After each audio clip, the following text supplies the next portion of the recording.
Hey, anybody there? There's that little delay, right? How's everyone doing? Friday night, Saturday morning, episode 65. What you're listening to. 65. Cheers, everyone. 65. Cheers. What we all drinking tonight, lads? I've got some Irish whiskey and a Michelob Ultra. Classic. Yeah, I'm secure in my masculinity.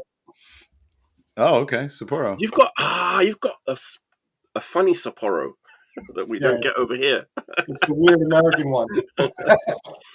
It's the 7-Eleven version. There you go. Well, I'm drinking a supermarket brand beer. Tonight. Top value premium. That's the name of the beer. I always look for wheat beer. There's a beer store not far from here that has like every kind of beer imaginable. They have a pretty cool Japanese section. I haven't been there for a while, but I always ask, do you have the Japanese wheat beer? They're like, no, we don't have that. Hey, Shawn, we're live on air. Thanks for coming. Look at that. I'm only a minute late. Not too bad for me. Perfect. Well, man. Good to see you, Sorry man. about that, guys. I have no idea why it wouldn't work, but of course, that's how it goes sometimes. Technical.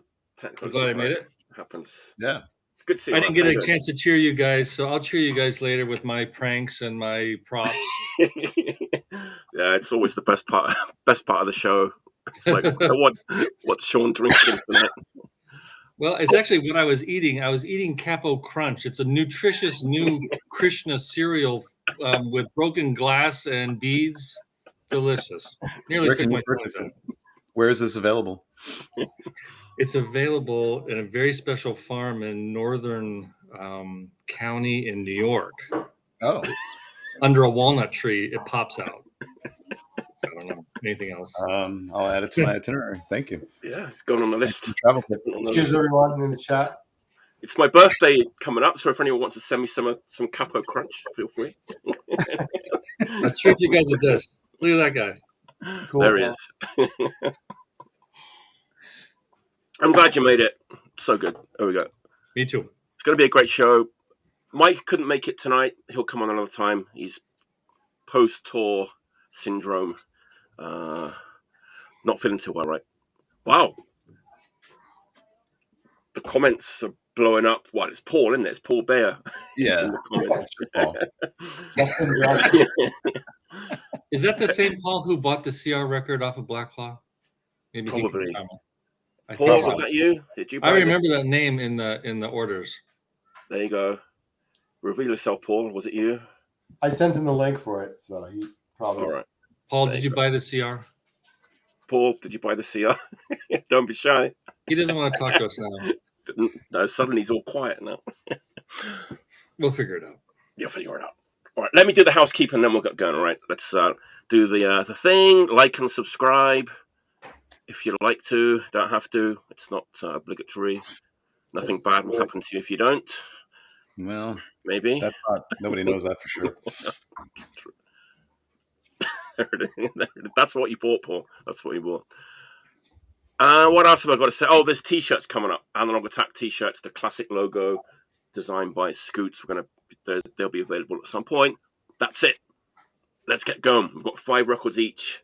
I'm excited for everyone's picks, as usual. So let's have a good time talking about 20 or more records. I kind of gave a little bit of a clue to my first pick before we went live, but I don't think people will guess what it is though. It came out last year on Beach Impediment Records, great label. It's not the kind of usual thing that Beach Impediment would put out. It's a little bit different for them. Tampa Bay, Florida, we're talking about here, and it's kind of a beautiful place to be, I assume. I guess that's why the lineup of this band is as it is, because it's like a super group of sorts. I think I know what it is. Let me show the record. Let me put you out of your misery and tell you what I'm talking about. Oh, okay. Yeah. Heaven's Gate. Yep. Yeah. I'm getting some glare tonight. I guess it's the sunshine pouring through my window. There you go. You see that? Heaven's Gate. There you go. Everyone see it? Okay. Yep. Yeah. Is that Death Traders artwork? Is that Alex Air that did That's the artwork? Alexander from Lotion artwork. Right. Yeah. Right. Yeah. Same guy. Yeah. Members of Cannibal Corpse and Yes. Municipal. Yes, exactly. So Tony Forrester from Municipal Waste on vocals, and this is an interesting lineup for this band. We've got Paul from Cannibal Corpse on the drums. Amazing. I was hoping you weren't going to say Pat O'Brien. Okay. Who's on guitar? It's Mike from Warthog, hardcore band. Yeah. And then on the bass, Jeff from Reversal of Man and Combat Wounded Veteran is the bass player. What an odd collection of people. Right? I guess they all live in Tampa, Florida. Maybe that's how this thing came Probably about. local, St. Petersburg, Tampa, that area, probably. Yep, they're all there. I guess that's how this came about. Yeah. So Wow. 5 tracks, one-sided. We've got an etching on the back. Do we want to see the etching? There's the etching. Cool. Very nice. Also done by Fascinated Alexander. how they do that. What's that? I'm always fascinated by how they do that stuff. I'm always annoyed because I forget and I flip it over, and especially if I'm wasted, and then I'm like, buying a new stylus. This one's nice. It's really easy to see, even for like a blind old man like myself. It's like it's all right. It has a label. It has a label too, right? Or is that a label? It does. Or is that... Yeah, it has a center label. Yeah. Usually they don't have it label. It's like a full extra something, right? Really That's cool. interesting. I've always had a strange thought about that, because I was going to do something like that too, and I thought, well, if we're going to go through the trouble of making this vinyl, maybe I should just throw on extra tracks, a live set, some other music, more content. Otherwise, what do you kind of do with that? I don't know. Well, it's art, so it doesn't have to have utility, and I get that. But sometimes it's like I have an Immortal record that's etched on one side and it's clear, and I'm like, whoop, every time. Because you can't fucking tell. And I'm half blind and an idiot. Right. The worst one, which is a kind of a trend recently, is the double LP with 3 sides, and then the 4th side is an etching. That's a bit of a thing recently. Yeah. Anyway, music. What are we talking about? It's thrash, like crossover thrash. Really well done, with like no comedic elements, which, Municipal Wastes sometimes have a little bit of, there's no like inflatable sharks, no inflatable sharks on this record. It's very serious. And it's not moshy either. There's not really any mosh parts in it. It's more like old hardcore punk, old crossover. It's good. It's a good record. I'll have to check it out. It got overshadowed by another record, which is a little bit similar. It's already been shown, but it's the Fugitive Maniac 12-inch, which is kind of in the same ballpark. And this one kind of overshadowed that one a bit, maybe. Power Trip guys, right? Yeah, that's right. It's Power Trip with a different vocalist who have now actually become Power Trip again. Sure. They're playing some huge show here. Power Trip. Right. Yeah. What label put that out? The Heaven's Gate record. Beach Impediment. Beach Impediment. You said that. Sorry. Which is more of like a melodic kind of hardcore record, or just a hardcore punk label. But they put that out, and it's on CD in Japan. Hey, say hi to Grandma. Say hi to Grandma. Hi. Oh, I'm in Japan. She's just walking around having a good time. Bye, Grandma. Yeah. Come back anytime you like. You're more than welcome. Yeah, we should have her on. Mm-hmm. Probably, we should. It came out on CD in Japan on Break the Records, which put out like a lot of good stuff like Death Side and stuff like that. So there we go. That's my first pick. Hardcore. Speaking of Tampa, I have a cousin that lives in Tampa, and she owned a coffee shop, which closed during the pandemic, but it was a reggae-themed coffee shop. And it was called Java. So when I think of Tampa, that's what I think of. So there you go. Another cool fact about it. Is Tampa, Florida, like a reggae hotbed? I don't know. It's a hotbed of garbage. But I don't know. Aside from Heaven's Gate, I'm assuming the whole state should be severed and set afloat. but that's a different topic. We were talking before the show about like Municipal Waste is like a kind of professional band, right? So they do like side projects when they're not doing anything, and then that was my first thing. So, there you go. But good records, good record. I actually didn't like it that much last year, but I pulled it out last week and I was having a good time with it. So there you go. Yeah, I like it. It's good. Yeah, it's good. It's a good record. Yeah. All right, Andrew, what's your first pick? All right. So mine is a live record, which is not really my thing, man. I'm not a live guy, right? But I caught some YouTube videos of this, and it sounded amazing. So I said, I think I gotta pick this up. And the pedigree of the people. This is a Swiss band, and it's Triumph of Death. Oh. It's Hellhammer. Yeah. It's the Triptychon band doing Hellhammer songs. Oh, wow. Yeah. It's like all the good Hellhammer songs performed live in 3 different live sets.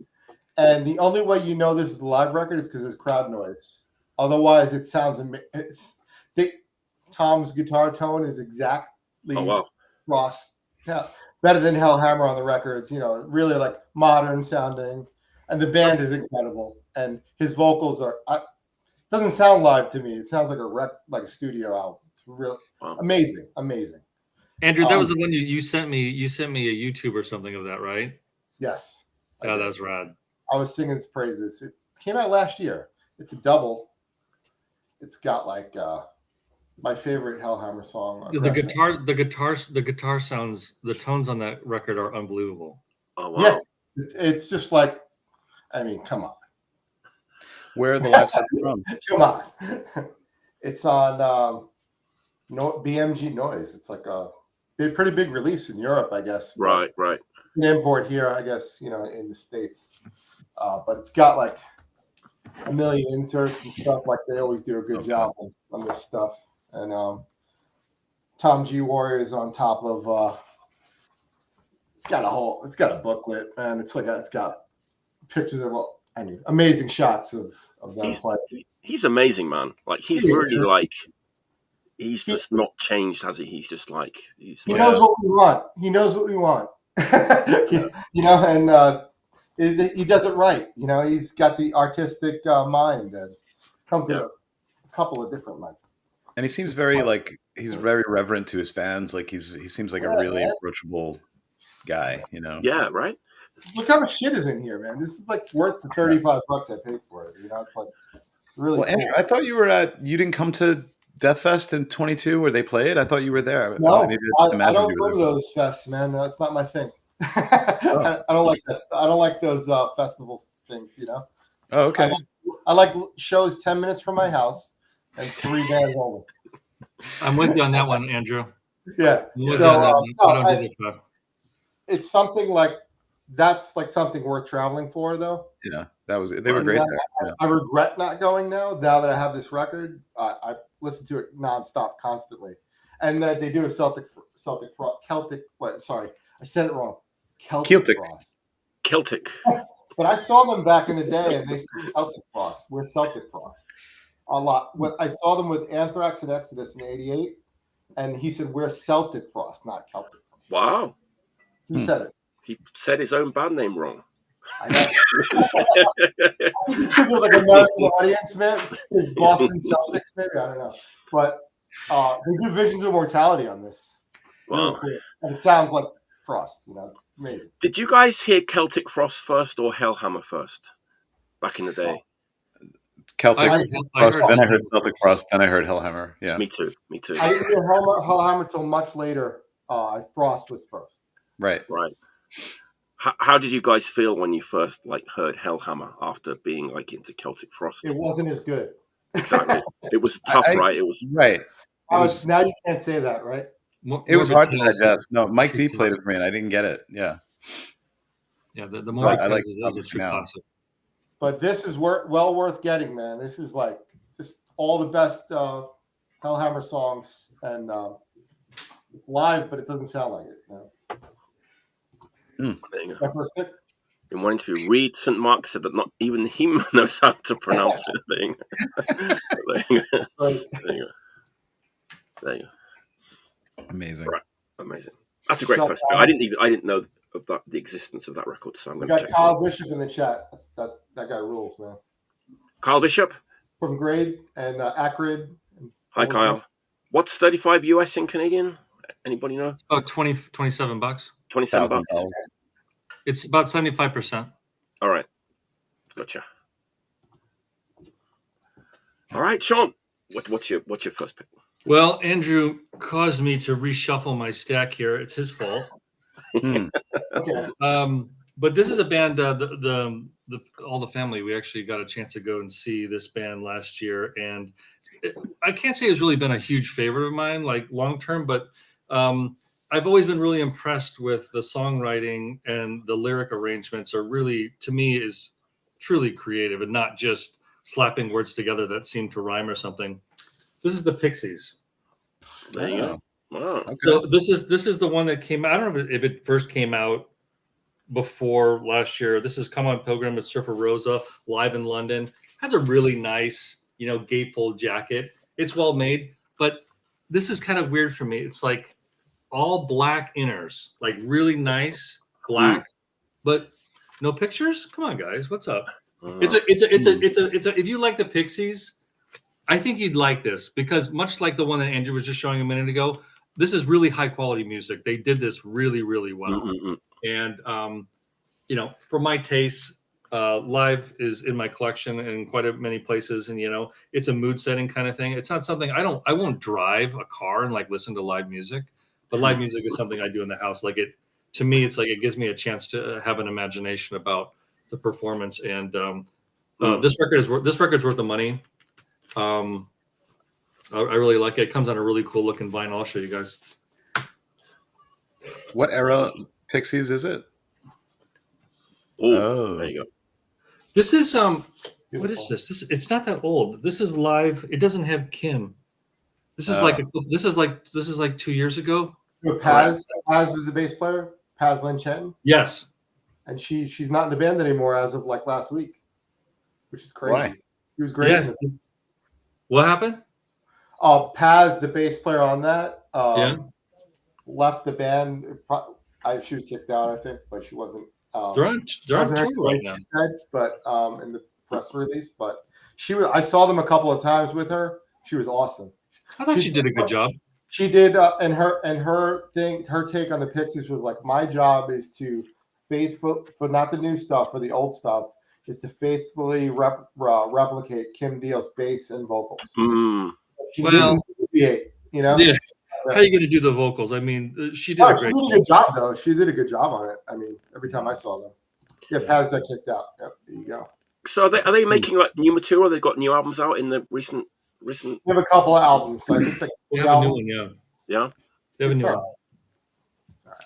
No Trompe Le Monde,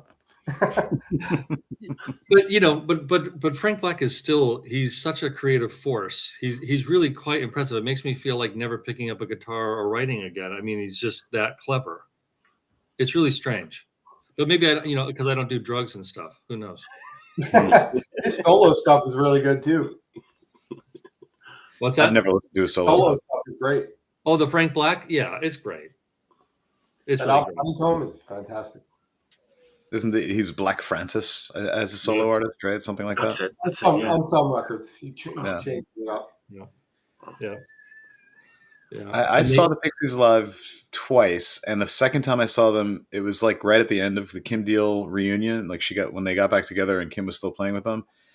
The vibe was bad. It was like they played tight, they played well, but there was no interaction. There was none of them were smiling. There was no crowd talk. They just played and got the fuck off stage, and I felt like I left with such a bad taste in my mouth about it, because he's a great lyricist. All their songs are great. I love all their albums up to I only have heard up to Trompe Le Monde, but it was bummed.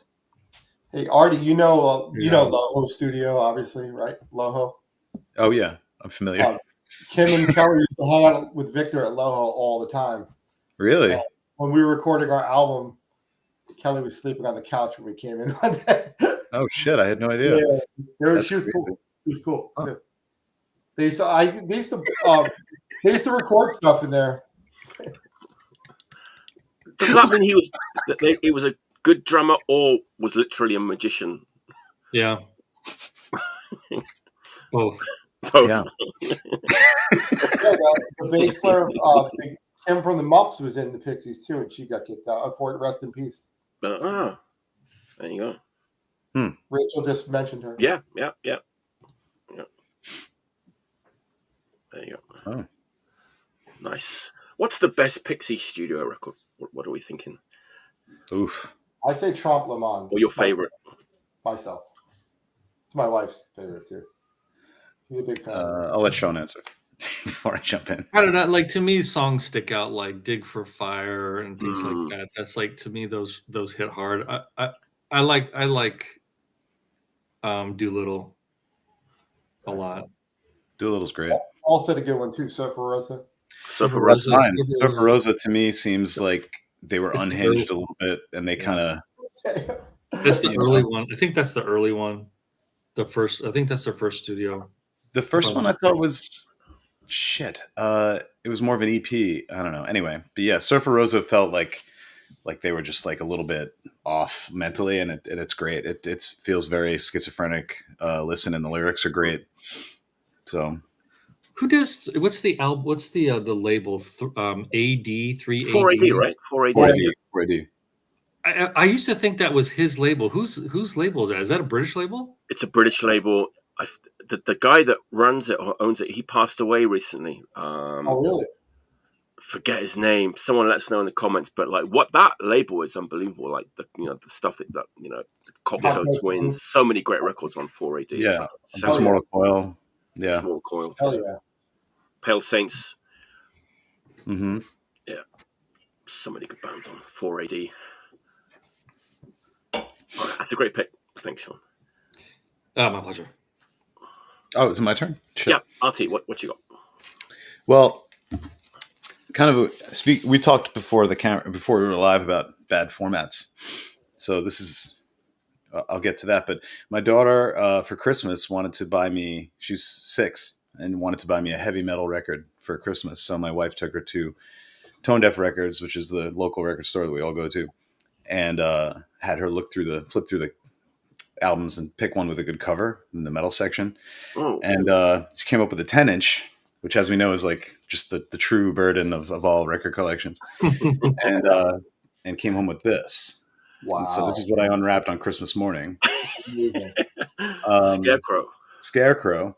It's now I looked at this. Based on looking at this, you'd think it's like an Arco crust. I was going to say it looks crusty. Yeah. Yeah, and it's on like really pretty. Like I'll give you like the wow splatter thing, but it's on Relapse, which made me think like, what the fuck is this crust band on Relapse that I haven't heard of? But it's actually just total thrash, and it's got Will Carroll from Death Angel on drums, 2 guys from like Exhumed, and some other guys. It's like a straight up thrash record with like all these pedigreed, dudes, and it rages. It sounds like a lot like Death Angel, with like slightly more gravelly vocals. But it's apparently they have like 2 records out, and then they just sort of fizzled. But it's a 3-song 10-inch, so that's convenient. And double-sided. Thankfully, no etching. Yeah. Right? No etching. But it's remarkably good. I looking at it, I'm like, oh, this guy's got like the circle A, and the zombies have dreadlocks, which is always like, I don't want these zombies coming into my Starbucks. But it's actually really good, and it's like a solid above average thrash record from like, it's like a project band from all these dudes, probably like in between stuff. It came out like during the pandemic, just like this, right? Yeah, exactly. Like an all-star supergroup. Oh. So I really dig it. I didn't expect to like it, but now I'm going to track down their other record and get it. I unwrapped it on Christmas morning, like, oh, thanks. Like in my mind, I'm like, oh God, it's like a bunch of guys with dogs jumping trains or something. But it's fucking. Then I'm like, oh no, I finally listened to it a couple of weeks ago, and I'm like, this is great. This is like a legitimately great record. So it'd be great if I could get it on a listenable format. Did you ask your daughter like why she picked out that particular record? She said it looked like the cover that I would most like. There you go. Okay, cool. Smart. What a That's a sweetheart. good pick.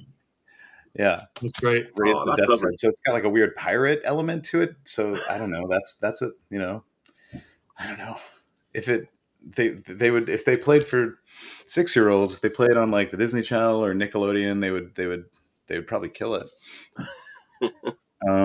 So yeah, standard fare, nothing groundbreaking, but like really solid and like really enjoyable. And it means a lot to you, right? Because you've got it for a Christmas present. From Exactly. Yeah. If I had bought it on my own, I'd be like, oh, cool, and forget You've about already sold it. Like something. Right. I mean, I don't know if I would have sold it, but I'd be like, cool, and file it away. But I paid extra attention to it because it's her, and like, Yeah. and now I'll have it until like, they fucking put me in a box in the ground. Like, it's great. It's just so nice that she saw these pirate zombie crusty punks and thought of me. Oh, that's That's beautiful. great. That's great. I love Just that. wait until she's 18 years old, man. She'll love you. I hope I'm not around for that. That's terrifying. No. Terrifying thought. That's what I was gonna ask what Paul just asked. I won't put it in there. Like, what record did Wolfie get for you? He didn't get me a record. He got me like some various bric-a-brac, typical kid present. But this was like, oh. Like she had it in her head and made her mom take her to the record store, to the punk record store. Now that you've mentioned this, we're all going to be thinking, what's he going to be given next year? What record she going to be picking out next year, Yeah, I mean, Over. she set the bar high. Yeah, I'll direct it to the Black Claw Records Instagram, and Let's do it right now. Let's do some early shopping. another CR record. I don't need this. Jeez. How many variants of this shit we got? Have to get? We got everything. Give this to your teacher. All right. My turn, right? Yep. Okay, I'm gonna show the entire discography of one of my favorite American hardcore bands of all time. The entire discography. And it's not too small. It's not huge. It just fits nicely on 3 LPs. Fortunately, somebody out there decided to do that. They put the entire discography on 3 LPs in 2018. And I was very happy because I love this band. Some of the early records are up there. They're getting expensive now. So to have this all in one place was very lovely. And San Diego band. Any guesses? The Locust. Battalion of Saints. Wasn't the Locust. It was, in fact, the Battalion of Saints. Thank you, Shawn. Close. There you go. Here we He's go. from California. He can't mess that one up. Oh, man. That's old school. That's great. There we go. Cool. And it's pretty no frills. They just stuffed 3 LPs in a slightly larger jacket. There is an insert that's too small for me to read. Younger people might not have a problem. I do. I can't see it. I think it's like the lyrics and where the songs came from. But they did it in like reverse chronological order, which I kind of like. So you've got like 2 new songs at the beginning but they were written in 85 but recorded in 2017. Those songs are okay. Mm-hmm. And then we get like a 7-inch that came out in 2015. That's pretty good. It's okay. Then we get like the Muscle of Love 7-inch, which is the Alice Cooper cover, right? Then it gets really interesting for me because this is the era that I really like, and it might have been a little bit overlooked by people. It's the 90s now, right? We're in the mid-90s, CD only, and they were called Battalion of Saints AD. Dude. And they put out a CD with an awful cover on it. These tracks are the ones that I play the most because I love that album. It's called Cuts. It's the name of the record or the CD, and it's on vinyl. And that takes up all of side B. Yeah, and it's got the 7-inch from like 1995, Hell's Around the Next Corner, and Through With You. Has anybody heard that 7-inch? It is incredible. Honestly, it's amazing. And the only reason I found out about that 7-inch and that Cuts CD was because of my Japanese friends. I had no idea that Battalion of Saints AD were a thing. But like all my friends in like Nightmare and Warhead and all those bands, that was their like favorite CD in like the late 90s. They would play that Battalion of Saints AD like CD to death, like in the car, in the van, all the time. And it was them that like turned me onto it. And they got Tez from Discharge on guitar, right, in that era. Oh, from Broken Bones. So he's like all over it, doing like the Broken Bones like guitar work. Huh. It's very, very nice indeed, I have to say. And then you got all the old classics, you know, Second Coming LP. Yeah, that's their best. Right, it's amazing. It's an absolute classic. That takes up all of side D and a little bit of side A, and then you've got some unreleased songs from the Second Coming session, the Second Coming 7-inch, the Fighting Boys 12-inch, and then some unreleased songs from the Fighting Boys. So it's all here. Fighting Boys is great. And it probably has there's a couple of Mystic singles that are probably on there too. Sweaty Girls or something like that. That's on there. Yeah, that's it. From 1988.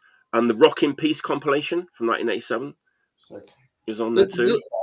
They're a really interesting band. I mean, I think for punk, like they were so remote down in a seaside surfing kind of community. If they had been in Los Angeles, they'd have been bigger than the Vandals. I absolutely believe it.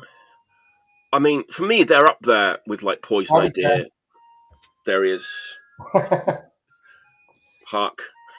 'Tis the time. Yeah, I mean, they were like, for like the early first wave of punk and hardcore, they were a major player in California. Right. I would, yeah. But I don't think they toured very much. I think they only maybe had 1 or 2 tours. I don't even know if they made it to Europe or not. They might have done like in like more recent times, but not back in the day though, right? No, not back in the day. But that was when they really had like the wind in their sails for their music was like top tier. I mean, I don't know what the kind of people think about Battalion of Saints in, you know, but like in Japan, like people, it's like Poison Idea, like Final Conflict, Battalion of Saints, very like well respected and big influences on like Japanese hardcore. So yeah. Makes sense. Makes sense. I had the good fortune of seeing them several times. It was always really good. Oh wow! Like back in the day. Sure. Oh man. In Los Angeles, I didn't see them in San Diego, but I saw them in Los Angeles at least 2 or 3 times. They have that real like punk vibe to them too, right? And a little bit dangerous, like a bit. It's kind of like it's like an English vibe. Exactly. You know, leather jackets and spikes and just very, very punk. Punk, yeah, man. That's what I was going to say. And they must have been stoked to get like Tez from Broken Bones and Discharge in the band in the 90s, man. You know, they played good shows at the Olympic Auditorium with big drawing bands like Conflict and things like that. Right, right. And yeah, Diego just mentioned it's like if you go on Discogs, it's like there's about 25 members whose names have been crossed out, and I feel like most of them have like passed away. You know, it's only the singer who's still alive. I think definitely from the original lineup or the old lineup, anyway. Yeah. Yeah, the artwork too. The artwork on that Second Coming is like unbelievable. Even the insert on that album is amazing. It kind of takes up like a portion of the front cover, but I want to get that. I got to get that. Yeah, it's out there. It's on Pine Hill Records. I don't really know anything about that label, but it's just nice to have like everything. Just that's perfect. You know, it's cool. One of my favorite American hardcore bands of all time. That's a good pick. Yeah, it's a good one. Wow, Battalion of Saints is so good, so good. All right, Andrew. So I think it's the police. We've got the garbage, and the police are coming. Maybe to arrest the garbage man for being late.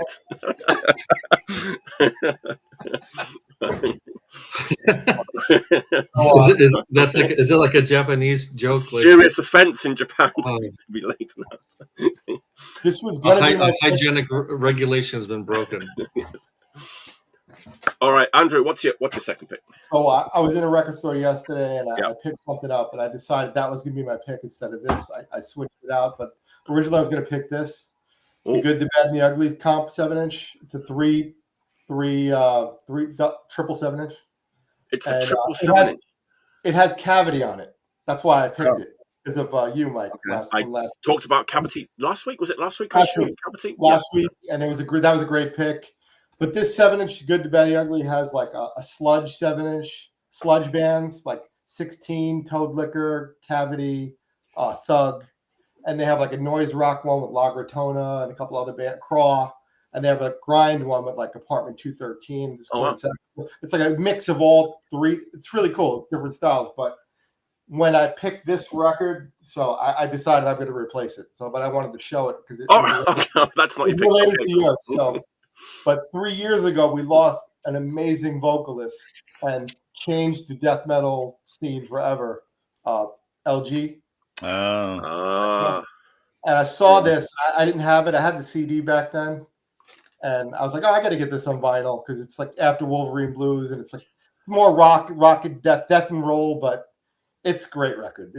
I think it's my favorite of the post 3 classics. You know, after that, it kind of Uprising was kind of like all right, and after that, Morning Star was okay. You know, what was the one? There was one in between, I think, too, right? I forgot the name of it. But this record, Ride, Shoot Straight, and Speak the Truth. It's really good. It's like it's taking the Wolverine Blues style and going a little more like rockish. Wow. You know, Nicky was in the Helicopters, it's like death metal meets rock and roll, but meets Helicopters, but like the guitar with Entombed guitars. You know, Wow. and LG doing his thing. You know, that guy was amazing, man. And sucks that he's dead. And look at it, how cool is that? And they have an Entombed plane. That's hysterical. Fucking Entombed should have a plane. They're fucking That's Entombed. hysterical. This band needs to get more love, man. I see people. They have a plane. Is that a joke? Is that real? They're not getting what they deserve. They only have one plane. Bruce Dickinson driving. I think it's called Lights Out is like the best song in here. But do they sleep in the plane? They weren't in the plane when I saw them, but Entombed, what a great classic band. This isn't one of their best records. I saw it and I bought it 3 years from the day that he passed away, so I thought it was significant. The guy shouldn't be dead, man. It's like crazy. And this lineup of the band is pretty much the original except for the bass player. So it's like classic lineup. You know, you get the Entombed guitar, Metal Zone sound, you know, and $1 million riffs, man. $1 million riffs. You can buy planes with those riffs. Classic. That guy's classic, man. So I don't know. What do you think about this record, Mike? I was going to say, like, what's the Entombed LP after Left Hand Path? Clandestine. Yeah. Yes. That's my favorite, and I haven't gone past that. So I'm a real novice here. I can't give my opinion. I've not gone Wolverine past Blues, you got to listen to it a couple of times and not think about the first two. And if you do that, it's a great album. I mean, I'm not averse to some death and roll, you know. I'm not. Yeah, you know. This is like the real, like this is what they took the Wolverine Blues thing and took it a little further, but it works. Like to my ears now, like back then I didn't like it. You know, but now I'm like, I see what they were doing. I respect it, you know. And now that the guy's passed away, I have a little more softer heart about it. You know what I mean? Right. They also did the AD thing, right? They were called Entombed AD for a while too, right? Oh no, really? Maybe? Yeah. It was like 2 members. They wasn't all of them, so they couldn't. Okay. I think Nicky wasn't in it or something. Okay. Maybe he was doing Death Breath and Helicopters. Or something. What are those records like? I don't know. I'm not familiar. Okay, me neither. Yeah. Entombed, I have a couple of them of the ones after this, but not all of them. And they're not really like widely available on vinyl here. You know, I saw this. I was shocked to see this in the store, but you know, and it was new. It was sealed, so I bought it. I kind of equate Entombed to Tragedy in that they were both great bands that spawned a lot of bad bands who were like copying their style and not doing it even like half as well as those bands would. And they came from Nihilist, right? They came from Nihilist. Yes, Nihilist are amazing, man. Yeah. Nihilist, and you know, they created they created the Swedish scene. It seems like, you know what I mean? It seems like they were like one of the unleashed, Entombed, Nihilists. You know, seemed like precursor at the gates and stuff. You know, but. I love Swan Song and I love Wolverine Blues. So yeah, I don't like Swan Song, but I do like Wolverine Blues. So I like Swan Song. Me too. It's great. You know what's cool about that Entombed record cover? Nothing. Totally blows. That's a terrible record cover. It's one of those. It's one of those 90s where they did the movie. You know, the movie. Yeah, I know that was a thing, and movie it was a bad credits. trend. Oh my God. Trend. Yeah. Okay, don't be too hard on me with my fourth pick. But I don't know. I was just giving the guy some love, man. 3 Nice, years man. ago, he died, That's you know. actually good because it's kind of prompted me to check out the later Entombed. Check that one out at least. Check Wolverine Blues in that one. I think Wolverine Blues. I love Wolverine Blues. So.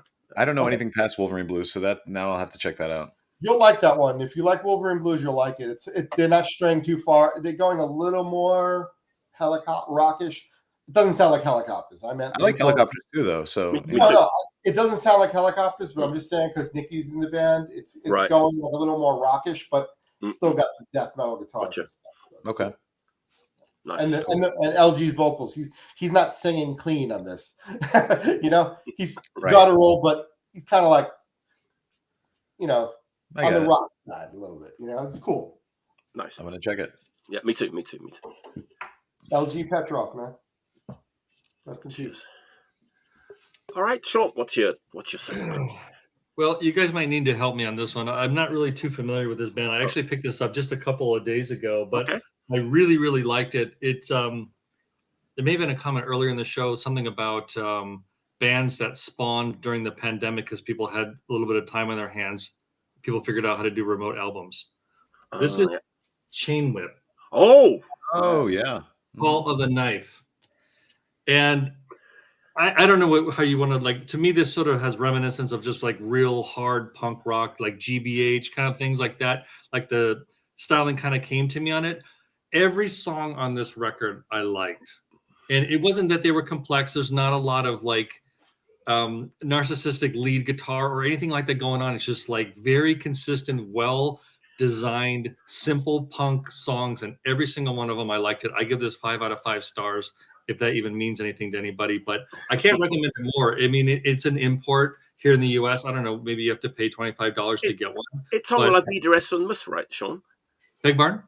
It's on La Vida Es un Mus, right? Is that right? It is on. Well, this one's on Neon Taste. Okay.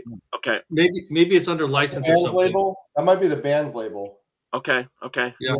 I mean, I think they're from Vancouver, British Columbia. Yep. The guys, and they just said West Coast Canadian. Yeah, they just came up with this, and anyways, ceremoniously, you know, I love to do this, guys, so I have to. There you go. There you go. You can't have any of that. That is I took mine off before for you, man. That stuff sucks. Anyways, really great record. I've only had a chance to spin it like a couple of times, but I'm like, this one's kind of floating to the top for me. I really like it, and if you haven't had a chance to take a peek at it, I think you can get some snips on YouTube or something and give it a shot. Awesome. I haven't heard that record, but I know that I love it, and I know that I love it because many people whose tastes I completely trust have told me it's amazing, and now you've also told me that it's amazing, and it's on my like want list, and I haven't found it yet in Japan, but man, it's at the top of my like recent releases like wants list. That record. Yeah, I mean, and it didn't blow my socks off like that, but it just was well written music, well conceived. That the vocals are good. Everything is good about it. It's just like it has a chance of being one of those kind of timeless things that ends up in your collection and just kind of stays there forever because you're going to keep reaching back for it every once in a while. Right. Let's hold up again on the show already. Was that shown already on the show? You know what? I think another Chain Whip 7-inch or something may have been shown before. I remember something Chain Whip. I don't mind when like newer records get shown more than once because it proves that it's a great record, and I'm happy to talk about it like again. So yeah, I'm not sure, but yeah, Chain Whip have definitely been like talked about before. But yeah, awesome. Okay, there you go. It's on Neon Taste and Drunken Sailor, which is a UK label. So there you go. Oh. There you go. That's it. The first LP was on La Vida Es un Mus and might have been shown on this show too. So I'll have to look for that one. I think they've got a few 7-inches out too. I think. I think so. Yeah. I like the artwork too. Like it's kind of Pettibone-ish. Yeah, It is, and it's very simple. And then there's this Medusa head with a spike through it. It's very simple. The layout is very simple. Yeah. There we go. They're all good, but this is the Rachel thinks that that's their best record. So there you go. Nice. All right. Yeah. Yeah. That's great, man. That's a great pick. Oh, I guess I'm up. Artie, what you got? Got into a weird state of mind this week. So I wasn't even, I wasn't Artie, expecting. Artie had a bit of an operation, right? Well, yeah, that was 2 weeks ago. But yeah, that's probably contributing to it because I'm in pain and on various painkillers and drinking too much. So yeah, I started because I'm not as mobile. I started rewatching the TV series The Americans. That's a great show. It's a fucking great show. It might be my favorite show ever on TV. Like it's amazing. So there's a scene in the second season. It's like a montage scene. I can't remember what's happening in the scene, but they're like disposing of a body or doing something, and there's a Peter Gabriel song over the montage called "When the Oh Lord, Here Comes the Flood," which is a great song. But that sent me down this rabbit hole of Peter Gabriel. Again, I'm dosed up and I'm not mobile, so oh yes, revisiting this record this week a lot. Beautiful. Yeah, it's like every song on it is. It's a mix of songs and like interstitials, but No Self Control, I Don't Remember, Family Snapshot, Not One of Us, all great, like just fucking all hits, and it's like a totally. I assume the theme is like mental illness or like something. It's every song on it is about a different kind of disorder or problem or horrible interaction. And then there's a song about the Kennedy assassination, which is it's just like out of all his first, I own his first 4 solo records, and this is the top for me. It doesn't get better than this. They're all great. I Don't Remember is like a fucking punk song. Like that's like a post-punk song right there. And before post-punk was a thing. So yeah, I'm super into this. Like every time I'm driving, I'm listening to it. When I'm home, it's on. Yeah. Mm-hmm. That's great stuff. I love all those, like that first run of like Peter Gabriel. They're all untitled too, right? They don't have official titles, but they the unofficial title titles. Like is Face Melt, Car, and like Scratch. And I forget the other one. Yeah. But and now because I'm talking about Peter Gabriel at practice, and now Luca's got me listening to. He's like, "Oh, you got to check out Genesis." So now I'm listening to fucking flutes and shit. And some of that's not really. Some of it's rather reprehensible. Give it time. Lamb Lies Down on Broadway is growing on me. That's an album that's growing on me. That's an epic. That's a classic. I was listening to Genesis Duke the other day, which is one of like the early Phil Collins Genesis stuff. It's great. It's real good. It's catchy. There's still a bit of prog in there, but it's a good pop record. Yeah, for sure.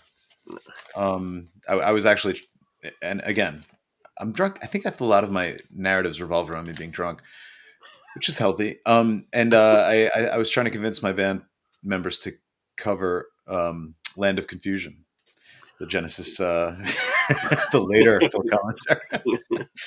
Nobody answered my text, so I assume that's not something that we're going to have happen. Not going to happen.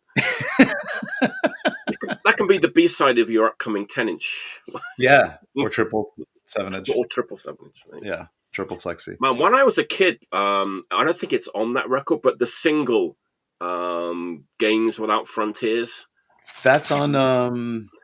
That's on the... Wait, is that on this? No, it's that's on one of those early records, but it's from the late 70s, I want to say. Because I remember, it was one of those songs that as a young person, a young boy, it really, stood out on the radio. And I was like, Dad, who's this? I like this song, Yeah. That was an early MTV song for me when MTV was a thing. Okay. And they had a video for that, and it was really creepy. Maybe that was from the 80s then. That's an 80s song then, if that's the case. Yeah. Or maybe it got really early 80s. Okay. It was the video was like a white background, I think, with kids playing. I don't remember too well, but that was a creepy song. It's not on this record. It is, right? It's when it is on this record. It's the first song on side 2. There you go. I thought it was. Yeah, there you go. Yeah. Blind. Yeah, and Stoned. So, no, It's a great song. I've been listening to Peter Gabriel just like fucking, basically all those first 4 albums over and over again. But this is the one I keep coming back to, mostly because of I Don't Remember, and the way the song, it's a rockin' song, and then it ends in this kind of just, the noise just falls apart. It feels like you're falling apart with the narrator in the song. That just like beeping feedback. It's pretty experimental, like those early solo records. It's yeah. They sound conventional by today's standards, but back then they must have been like really. Yeah, I mean, he was on board with like all the like new technology, like the Fairlight synthesizers and all that stuff. He was like really ahead of the and bringing drums to the front of the mix and all that stuff. Yeah. Mm-hmm. Yeah, I think he laid the groundwork for like all those factory records things and that shit. Yeah, I would say so. Yeah. So that's mine. That's a great one. That's great.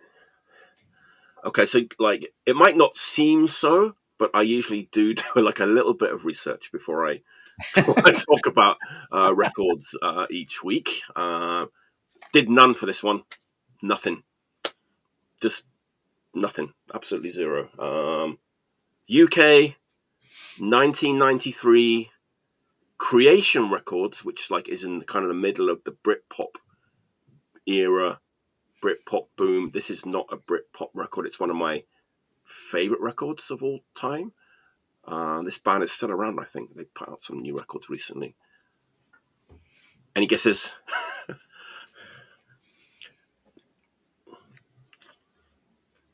Oh, okay. Swervedriver. This is a band I know nothing about. Oh man, I know, it's just like right past me. I don't know why. I think Andrew, you're muted. I think best record ever, right there. Swervedriver, Mezcal Head, Creation Records, 1993, all-time classic. Is this before they were racist and released all those racist records? I knew someone was going to say that. I knew that someone. Sorry, I had to. It was just laying there right in front of me. I had to take the lamest joke ever. That's an all-time classic. It's their second LP. They're labeled a shoegaze band, right? And I would say like the earliest stuff is a more shoegazy. I think it's unfair that they just better than all the shoegaze bands. They just got lumped in with all the shoegaze bands. I mean, there's some of the guitar like work and the guitar, the production on the guitars and everything are a little bit shoegazy, but they're like way more like hard rocking than any shoegaze band. They write really, really good like rock songs with amazing like layered production. It's the same guy that did Loveless. Alan Moulder. Alan Moulder, there you go, who did Loveless by My Bloody Valentine. He did Smashing Pumpkins too. Same guy and Smashing Pumpkins. Later. Perfect. Like it could not be better. The way everything is layered. The vocals just like sit on top of the mix. The drums are kind of loud. They do a lot of weird tunings that nobody knows. They do like their own stuff. Like really, I've seen them many times, and every time they have the most pedals I've ever seen a guitarist ever have. They also them all. They also were unfairly called shoegaze. They were kind of unfairly called like the British Dinosaur Jr. as well at the time. I mean, they don't sound anything like Neil Young or like Dinosaur Jr. Not at all. I mean, Andrew, you're a big fan. How do you describe the music of Swervedriver? It's like it is a little bit of that like 90s indie rock, a little bit, but it's like it's more powerful, it's more rocking, but with all those like psychedelic like shoegaze elements are in there as well, you know? Yeah, like their big influences like Husker Du and like Velvet Underground, but yes, mixing punk and like psychedelia kind of, and making it like palatable for the mass. I don't know. Like Duel is like one of the best songs ever. Oh man. And you know what's a real shame is about that record is they never released it as a double album because there's a couple of songs that on the CD that aren't on the like Never Lose That Feeling. Come on. Hello. That is incredible. Hello. Never lose that feeling. Yeah, I pulled up because this is actually a point I was going to make, and you made it for me. I think that Never Lose That Feeling was only on the American CD version of this record. That is correct. Is that correct? And when I got the vinyl, I was so pissed. It was kind of like buying the American version of Pink Floyd Relics and Pink Floyd the first album, and Astronomy Domine is not on it. It's only on the UK. You know what I mean? Like it like pissed me off, like that kind of stuff. But I do like the fact that they put out all these like great like 12-inch singles around this time period too. Like this one with like extra songs, like as you said, are good enough to be on the record as well. Correct. And they're talking about reissuing that as a deluxe. Oh yeah. Yes. It just got reissued again, but like I think this is like this is the music on vinyl reissue. They don't like it. They don't like music on vinyl because they have Adam Franklin heard him on a podcast. That guy's a genius. Yeah. Adam Franklin is a singer, guitarist, yeah. Yes. Yeah. He said they had no say in the music on vinyl. It's a Sony deal or something like that. So like they kind of like use the CD artwork, it's pixelated a little bit. It's not. This one's fine. It's really glossy. Fine. It's really glossy, and I never actually. Diego just mentioned I don't actually like the cover art on this too much, but it's okay. But they have an insert at least. They kind of did the packaging's okay. It sounds good, so I can't complain. I have an original one too. Oh wow. I've got Raise. I've got Raise, the original like creation Raise, which is another great album. The one before this is great too. I know there's a couple of stores in Japan, probably in Tokyo, that have like a whole section of creation stuff. It's like a huge thing over there, right? Like what record store had the big record store? What's the big one? Like there's no bad songs on this record. None. One. They're all great. Andrew, do you have a favorite song from this record? Duel is my favorite. Never Lose That Feeling on the CD. It's amazing. You know what my favorite is? It's Harry and Maggie. Harry and Maggie, fucking amazing, dude. I want to be able to like describe that song because it kind of floats along. It's kind of mid-paced. It kind of floats along, and the verses they carry on longer than you think they're going to. He kind of carries on the verses in this weird flow, and it makes the hairs on the back of your neck stand up. The way he kind of. And then that riff comes in, and talking about $1 million riffs, that riff and the way it's produced, it could have gone horribly wrong because it's a little bit like not new metal. It's not new metal at all, but it's a heavy rock riff, right? Yeah, it could have gone a bit wrong, but the way it's produced, it's just perfect, and it comes in. It keeps coming in like again and again and again. And it's like every time it comes back in, you're like, yes, there it is again. Like even now, when I listen to it now, I'm like, yes, there it is again. And it's like you want it to like come in like 10 more times. It's like so good. Have you ever seen them live, Mike? I haven't. No, I wish I had. I used to see them living in New York. I got lucky and saw them a bunch of times, and every time I saw them back then, totally on point. And I'll probably go into my pick right now because it's Swervedriver also. What? It's 99 Dream. So how awesome is this? I was going to pick something. This was like out of order. I was going to pick another record, but I had to do this right now because we're talking about Swervedriver, one of my favorite bands. They just released 99th Dream. Do you know this record? That's so funny because I think it's just been reissued, and I was like, this is the new reissue of it, and it came out. This record was the one after Ejector Seat Reservation, which is an amazing record. Also, it's not as good as Mezcal had, of course. It's amazing though, and this record is kind of like better than Ejector Seat, in my opinion. But it's kind of got the Mezcal head feel, right? But it doesn't have the exact quite hit songs that Mezcal has, but the songs on here are incredible. And the funny thing is they have 90 Million Miles Away from the Sun on here, which is kind of they redo Harry and Maggie. What? Slower. Wow. Kind of like a stripped out version of it. So you'll love this, Mike. You got to get this. I've not heard it. It's on Outer Battery Records. Okay. I'm not familiar with Outer Battery. They put out like a Faith live record, but Outer Battery, it's a New York label. Nice. And I mean, this is an amazing record. That's probably the best cover art.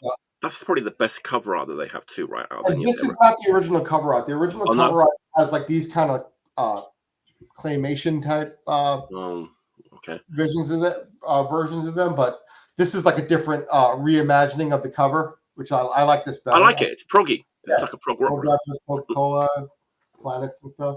So, yeah, I know it's a big Swervedriver night here, but yeah, I'm sorry if anyone's getting bored by our Swervedriver talk, but Sean and I are just blazing over at this point.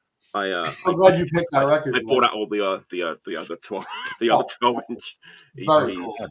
from the time. Well, I feel late to the party. I don't know anything about this band. But Sean, you will love this band, man. Someone said Diego S said Catherine Wheel have a similar. I love Catherine Wheel. I don't agree with that. It's a fair point. I think there's a difference between Swervedriver and all the other shoegaze bands, and that is it's way more like rock. It's different, and I know that like Adam was like a Stooges fan, a Husker Du fan. It's way more driving, and up tempo, and better guitars, way better guitars, way better guitar work. Yeah, although there are some similarities, I always put Swervedriver apart from any other like band that kept Shoegaze. I mean, compared to the CD, you saying, Connell, the record, first record. What even is that a cover art? Blueberries going into a Coke can? No, it's exactly. Moons, I guess. I'm a prog guy. I like it. It's a bit like dude. It's like a Hypnosis record cover, right? Kind of. Oh my god, that's going to tie into my next pick. But we'll talk about okay, cool. Just mention that. All right. We have a lot of synergy tonight, man. Like that. I'm tired just talking about Swervedriver. I like him so much. Nobody else likes it except me and you, man. Well, I'm glad that you're here to share the. Dude, I listen to him every day. I hope people that haven't checked out Swervedriver, start with Mezcal Head, and if you like that, go 100%. Ejectors. I mean, all of their records are great. Even though you have the two later records, like I have the one from a couple of years ago with the black and white cover. Oh, there's one before that too. That's really good. That's a really good record. Also, it's different. It's not what you're getting. It's not Mezcal Head, but you gotta like go with it. You know? Once you like surrender yourself to those records, you really get into it. You know. Okay, this is the last question we're going to take on Swervedriver. No, I like the Cataran. I like the Cataran. Cataran are a bit more Husker Du than Swervedriver. I would say. There you go. All right, Sean, what's your third pick? All right, I did a little shuffle so we could break up the action here a little bit. So we're gonna. Nice. In my opinion, this is a hardcore punk band, but a lot of people would consider them crossover. We can have that discussion if you want. Sure. There's something really unique about this band as a 3-piece out of New York, and I promised Andrew I would supplement this show with one. This is Prong Force Fed. Yeah. Yes. Arguably, we would love to get our hands on the master tape and maybe redo this a little bit. There's something thin about the recording, but to me, the magic about this, if we pay attention really carefully, is Mike Kirkland. Mike Kirkland is the magic of this record. His vocals, number one, and the bass work. So after help me out here. What was the next one where they took him out? Beg to Differ. Beg to Differ. No, Beg to Differ. Beg to Differ. His vocals disappeared, and I was just like, I don't understand. I get it, epic, big label, whatever. Let's make you guys some money, but I mean, I'm not trying to diss the band, but like Mike Kirkland is so great on this. If you've never heard of Prong or you're not sure you like Prong, listen to this or listen to Primitive Origins, and you'll understand what we're talking about because he's a fantastic vocalist. And this is amazing. This is like a top 30 record for me. I had this on cassette when I worked construction in college. I played that thing until it broke.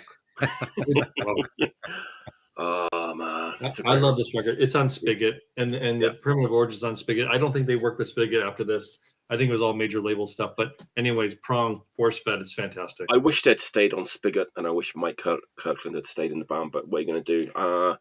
I mean, he came out of Damage. He came out of Damage, and we did Damage before. Remember, me and Andrew did the same. Yeah, just pulled that rabbit out of the hat. I wish I knew why. I wish I knew. I would repress all of Damage records. I would repress that too, if I had my hands on it. I mean, it's just that good. It's just, and to me, it has that big New York attitude. You know, if you know what I'm getting. Like it's not super metal. It's not like it's not like over the top, but it's like you feel it. You can feel it in the recording. You know what was great? Tommy Victor was like the sound man at CBGB's, so like Right. he saw all that shit, and he just like was able to funnel his own shit out, like without like getting too influenced by like New York hardcore. He still like did. He heard that every Sunday, but still kind of went on his own path. Prong was just otherworldly live back then. And isn't it crazy that Primitive Origins was their demo, and they just it and added solos? That's the demo. There's a bit of discharge on Primitive Origins here and there, like a little bit. Yeah, for sure. It's just, I would love to know why they scrapped Mike off the vocals. I just don't understand. I mean, the record after that is good, really good. I mean, I like the records that come after that, but I do too. No, they're fantastic, but like he was good. He was really good. I mean, maybe Tommy wrote all those songs and he didn't write any. Maybe it was a matter of who wrote the songs at the time. It could be, right? Mike egos, studio, producers. There's a lot of variables that we probably don't know about and all that. But they always put out high quality sounding records. And even actually Prong's most recent record sounds incredible. Yeah. I agree. It's very modern sounding. Yeah, I saw them a couple of years ago, probably pre-pandemic, in Long Island here, and they were incredible. They still play. I mean, his guitar work is fantastic. They played something off Force. The performances are great. Prong is almost unbeatable. When I listen to that record, I imagine like a big train, like made of chrome, that's like running like perfectly on time.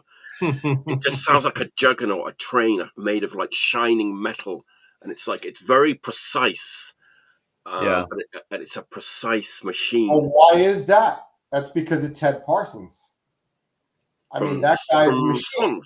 Ted is also fantastic. Yeah, and he played on the only live drummer Godflesh ever used was Ted Parsons. Right. So there's a reason for that. He's a machine, basically. So he replaced the machine in Godflesh. It's a machine with soul and a heart, right? Incredible band. I'm getting good at this. We played with Prong last year, and backstage, Tommy Victor. I don't know how to say this without sounding like an asshole, but super sweet guy, and they were great live. He had a really attractive girlfriend that was not age appropriate, or maybe just barely age appropriate. But it was like, well done, I guess. It was consensual. She was not a child. She was like, but it was like, wow, you're older than me, and you are just like living the rock star life, dude. Great. Well, apart from that, I remember like I don't know who it was, or I remember like I was talking about Prong or Tommy Victor it's easy to lose track of how often you talk about Prong. Well, I was talking about another record, and I was saying that like that record like reminds me of like Prong, and everyone was like, "Oh no, God, does it have the Tommy Victor guitar tone? Oh no!" I was like, yes, that's why it's so good. Anyway, everyone likes different. Did you hear the Prong Peel sessions? I've got it. I didn't even know there were Prong Peel sessions. One of the best Peel sessions ever, man. With the surfboard on the cover. Yeah, terrible cover. But the CD is way better. It's orange with the Prong like spike logo. Okay. That's great. Prong Peel sessions. The Peel sessions sounds like better than the record. Yeah. Force fed. It's force fed era actually. That's it. Yeah. I have a tape. It's like is Blast Off or something. It's Blast First. Blast First. That's great. That's really great. Yeah. I had no idea they did Appeal sessions. That's wild. It's one of those ones that has like it doesn't have the Peel sessions cover. It has their own original. I'm not going to go trying to look for it right now. Neither. It's just I know where it is, but I can't be bothered to pen it down and get up. It's like I listen to it often. That's one of my lately. That's like if I'm on the Prong, I pull that out. Yeah. All right. I saw them so many times. It's such a great band back then. So, all right, Artie, what's your next? Shit. Well, I don't know, which way should I go. Should I go old or new? I don't think about the sequence in advance. So Whichever you like. Andrew, There you go. old or new? Old. Old. Old. All Yeah, right. let's finish off with something new. Have you guys heard of a band called Venom? Venom. Yeah. With, Have you ever heard of this? Venon? From the United Kingdom. If you're a fan of Venom, you're probably a fan of Venom Inc. I like the Yes. one that they put out last year or the year before. Well, if you're a fan of Venom Inc., you're probably a fan of Adam Kraft. Oh, there you go. Yeah. This Man, I've not seen that one. I know some of the other records, but I've never seen that particular Adam This Kraft is a record. different Adam Kraft than the other albums. Apparently, what happened was I flipped through, saw this cover, which is like a Medusa woman and it's scantily clad Medusa woman with a crystal ball in the ruins of New. So I'm like, all right, I have to buy it. I don't care. I had no idea what it was. I played it. It sounds like a thrashier Venom. It's got that guttural, like, can't really sing but singing anyway, kind of, and like it's sort of like new wave British heavy metal, but like in the mid 80s. So I was intrigued, so I started Googling, and apparently they're from Newcastle. Yes. They're this guy, the singer on this record, replaced the original singer, who was more of a falsetto, like what, or I don't know if it's falsetto, but it was just like that sort of high pitched classical guitar. They kicked him out, replaced him with this guy, and this is a straight up thrash record, like a thrash, sort of like a proto thrash, not even thrash, because it's not super fast. It's kind of Motorheady, and then kicked him out. So this EP was like one dude, and it was the dude who now sings in Venom Inc. Apparently, that's it. Yes, but this was '86, so every song's a fucking stomper. Every song is like a sing along, fucking, like. It's an EP. It's not even an album. So it's only got 5 songs. Queen of Death. You hear it once, you know the entire song, and you can sing along with it the next time you see them. Fucking Demolition. It's just anthems, and it's just like a rager. And everything I read about this record after I bought it was like, oh, this was like a low point for them after they kicked out Tone or whatever his name was. Isn't that guy called the Demolition Man or something? That guy. I think so. Right? Yeah. I no comment on that. But Tony Dolan, the Demolition Man. Tony Dolan. Yeah. But this is just like, this is like a more Motorheady Venom record. Oh wow. Well, and it's fucking great. It's not what I expected. I thought it would be like ponderous prog weird shit. I mean, look at the back. They're all she's holding the crystal ball, all right? So I want to just make sure you're following this narrative. And then she's in the crystal ball. Oh my God, it's them. So it came out on surprise. It's a twist. It's like M. Night Shyamalan. This is it's on Neat Records. It's on Neat. There you go. Yeah. Seal of quality. Seriously. I know, just when you say that, it sounds.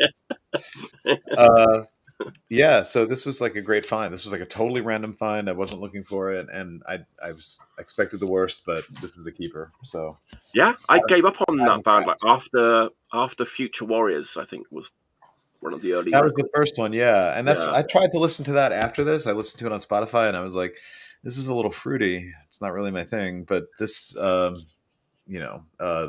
a rager. That's and then they the went one back to get. it. Wow. Yeah, I did not know that. In my opinion, sleeve's got some fucking water damage or whatever, but it's like, this is a great record. Wow. What's the name of the EP again? Oh, it's Adam Kraft, Queen of Death. Sorry, yes, Queen of Death. There you go. I presume this is the Queen of Death, or an emissary of the Queen of Death, or some sort of royal employee, but it's unclear. Lyrics do not help, so will forever remain a mystery. That's amazing, because I did not know that there was life after early Adam Kraft. So. Life before Venom Inc. Life before Venom Inc. Yeah. There you go. I got something new-ish. Actually, my last 2 picks are both from 2022. That's new, right? 2022 can still count as new. Yeah. So when Andrew showed the Entombed record, we were kind of, I didn't, but we were kind of critiquing the artwork.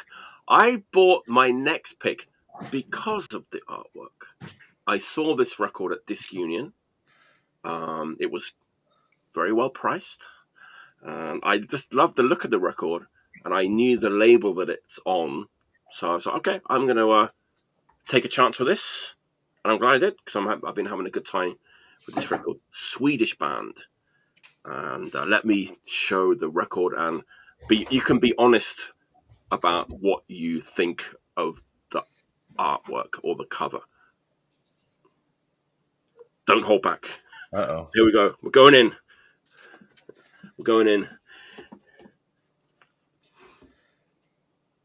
Huh. Looks like a art for like a movie or something. That's exactly what it is. It's like a pastiche of like an 80s VHS horror movie, right? Right down to like the gatefold with the wow. Oh wow.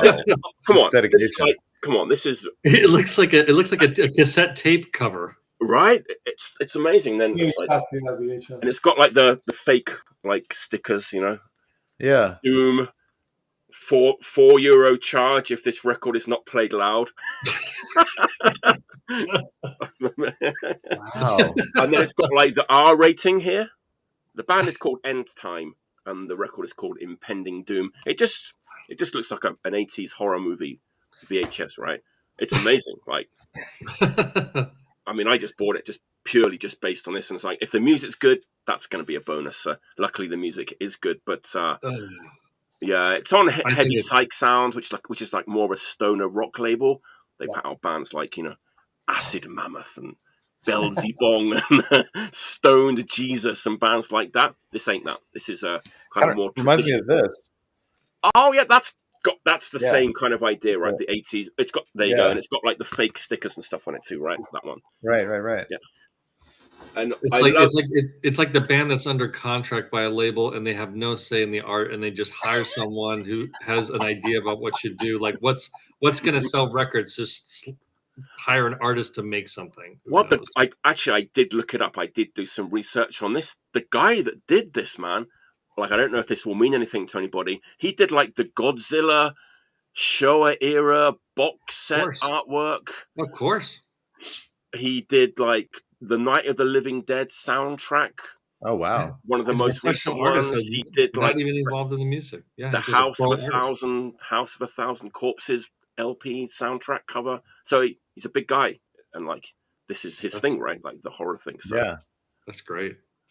Yeah, it's funny, man. This is my favorite thing of all the like little Easter eggs that they have on the sleeve. It's like it says the rated R are restricted, and it says like it's hilarious. It says.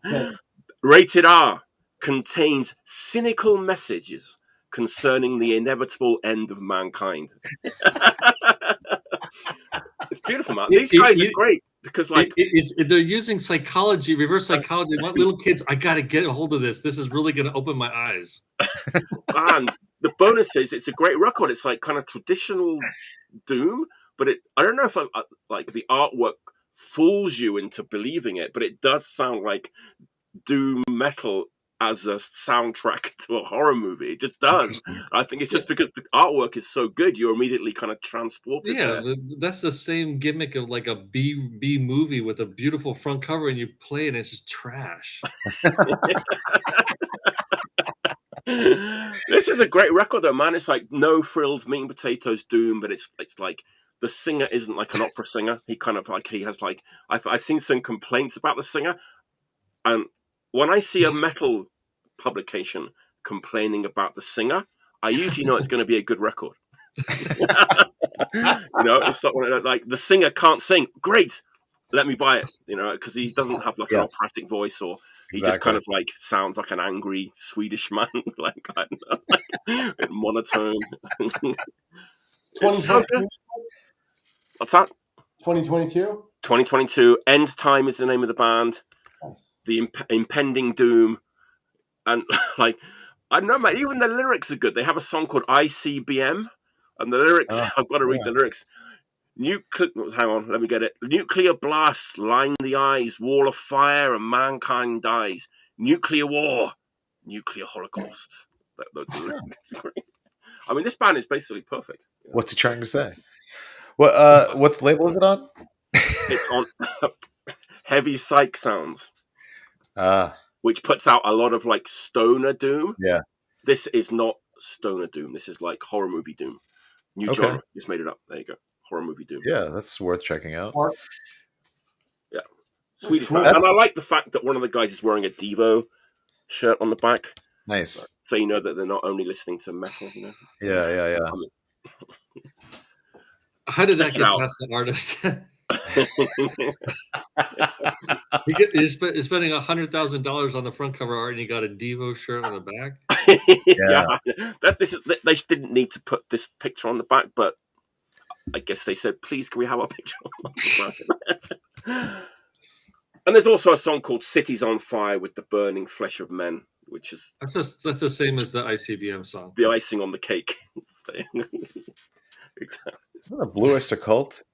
I don't know. Well, no, that's different. Cities on Flame with rock and roll. Cities on Flame, yeah. That's Not with more burning upbeat. flesh of men.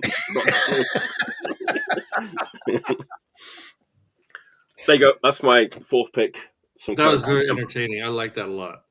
Yeah, I've been having a good time with this record. I do honestly believe the cover art has tricked me into believing this record is better than it is, but I still like the record anyway. So.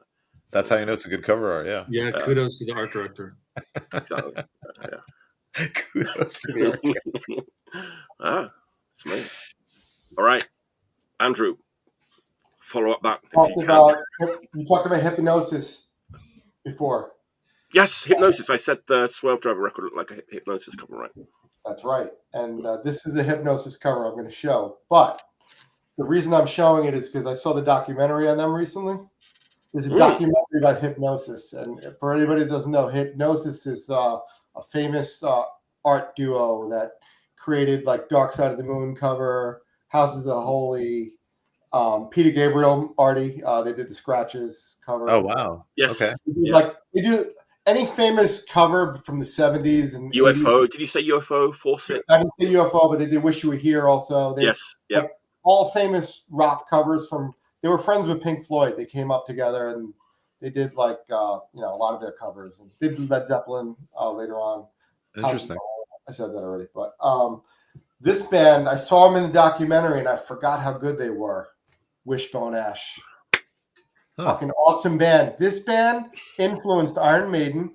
Yes. And Thin Lizzy a little bit, twin guitar stuff, but a little lighter than not as heavy as like Thin Lizzy and Iron Maiden, but really beautiful, intricate, like 2-guitar rock band that nobody really talks about ever, right? And this cover looks very metal, right? There's no flutes, right? No flutes. No Okay. flutes. All right. That's the only bad thing about the record. It's a real rock band, from London. Yeah. Nice. And Steve Harris said that they influenced them. And guess who produced this? Martin Birch. Yes, that's right. Yeah, Genius producer. Maiden, DL, all the bands. Look him up. He did everything. Martin Birch is the Deep best. Purple. Martin Birch is the best heavy rock, heavy metal producer of all time, bar none. Bar none, undoubted, undisputed, whatever, right? But this record is awesome, and I decided I saw it in the store. I picked it up after I saw the documentary. I forgot about. I'd heard him before, but really got into it. Really got into this album. I'm gonna pick up their other too. That's like more conventional for a Hypnosis cover, right? It and also it kind of actually matches the music in a way, like It does, because they have like songs about swords and stuff, throwing down your sword and things like that. But they have like kind of love songs too on here. It's not just all about that, you know what I mean? Okay. It's pretty mellow. It does get kind of heavy in spots, but it's all about the twin guitars. It's the twin guitar thing, and that's what influenced Maiden. Yeah, and they don't deny it. They say this is like one of their main influences, right? Which is cool. It's cool to hear. Cool to hear Iron Maiden gives props to a band like other than themselves, right? So yeah. So if you didn't see the Hypnosis documentary, I think it's on Netflix. Check it out and check out this band, Wishbone Ash. Really good. Wishbone Ash. They have a great string of those first string of albums are all classics. Yeah, actually, Wishbone Ash 4 is a little bit weak. The one from the 80s with a different singer, Just Testing, is also a recommendation of mine. It's got the flying V on the cover, like the flying V. Fly. A little bit too, I got to get that one. They sound like Fleetwood Mac a little bit, their early stuff, but a bit heavier, I would say. A bit heavier. So I don't want to categorize them as sounding like Iron Maiden. They don't, but they influence. Big influence on Steve Harris. Steve Harris was a huge, and still is a huge Wishbone Ash fan. You'll see it all the time whenever you see like an Iron Maiden in-depth interview. He always says so, right? Wishbone Ash and one of the biggest influences on Iron Maiden. They probably did. They kind of they actually went like a little bit new wave in the 80s. Like that Just Testing album has a real angular new wave vibe to it. It's a great record. Didn't they keep going into 2000s and stuff? I think I think there's actually two Wishbone Ashes now. Two. One of those. Yeah. One of those. But great band. That's my favorite. From them. That's considered their one of their classics. Opus, kind of, right? Yeah. And that cover is great. And those guys' Hypnosis were just geniuses with this. I mean, before computers, right? They had it down. It's sort of they probably hired some guy. Hey mate, can you go and stand on that hilltop and put on this helmet and hold this thing for a couple of hours? I don't know how many people like this record, House of the Holy. I like it, but how they did that cover, they go in depth on it. It's crazy. I think I've seen this documentary. I've seen it. It's really good. It's on Netflix. Yeah. Hypnosis. It's HIPGNOSIS. Someone mentioned about UFO. It's about Genesis Peorage work there. He's one of the people on the front cover of UFO's Faucet, that controversial cover when they're in the shower. That's Genesis Peorage of Throbbing Gristle, on the cover of that really? UFO record. Yeah. Really? And yes, and Cozy Fantuti, I want to say. Let us know in the comments. Someone look it up. I had no idea about that. Wow, that's wild. Yeah, it's pretty wild, right? Nice. All right, Shawn, what's your next pick? I often find myself sort of apologizing to myself for not getting too deep into some of the more classic punk out of the UK. But I found this floating around in a record store recently, really well priced, and I could not stop myself from getting up to date. Oh, yes. Whoops, how am I doing this? There we go. So this is the 83, 84. I think it comes as singles, but this is in a 12-inch format. I've never seen that. That's like the Rats 7-inch and the Time Flies 12-inch as a together, right? It's existed. Yeah. I think this came out a couple of years ago, maybe 3-4 years ago. But anyways, I picked it up at dirt cheap price, and how can you not? But really amazing stuff. I actually I love finding stuff like this that I really didn't get deep into, and it feels so new to me, and I feel a little bit stupid. But anyways, I love this stuff, and I can't wait to get my hands on more of it. But man, you're in for a treat. Really genius. There's a singles LP too with all the early 7-inches on too. Yeah, amazing. Yeah. Been doing my research here. I do have a couple other ones, but this one really hits for me. I really love it. I mean, you can't get more genuine. That song, is it Susan? That's just like Dick and the piano about I think so. The girl that just about the drudgery of her daily existence, and then she killed herself at the end of the song. And it's just like Dick, and it's real. Yep. Nobody was doing that kind of thing, around that time.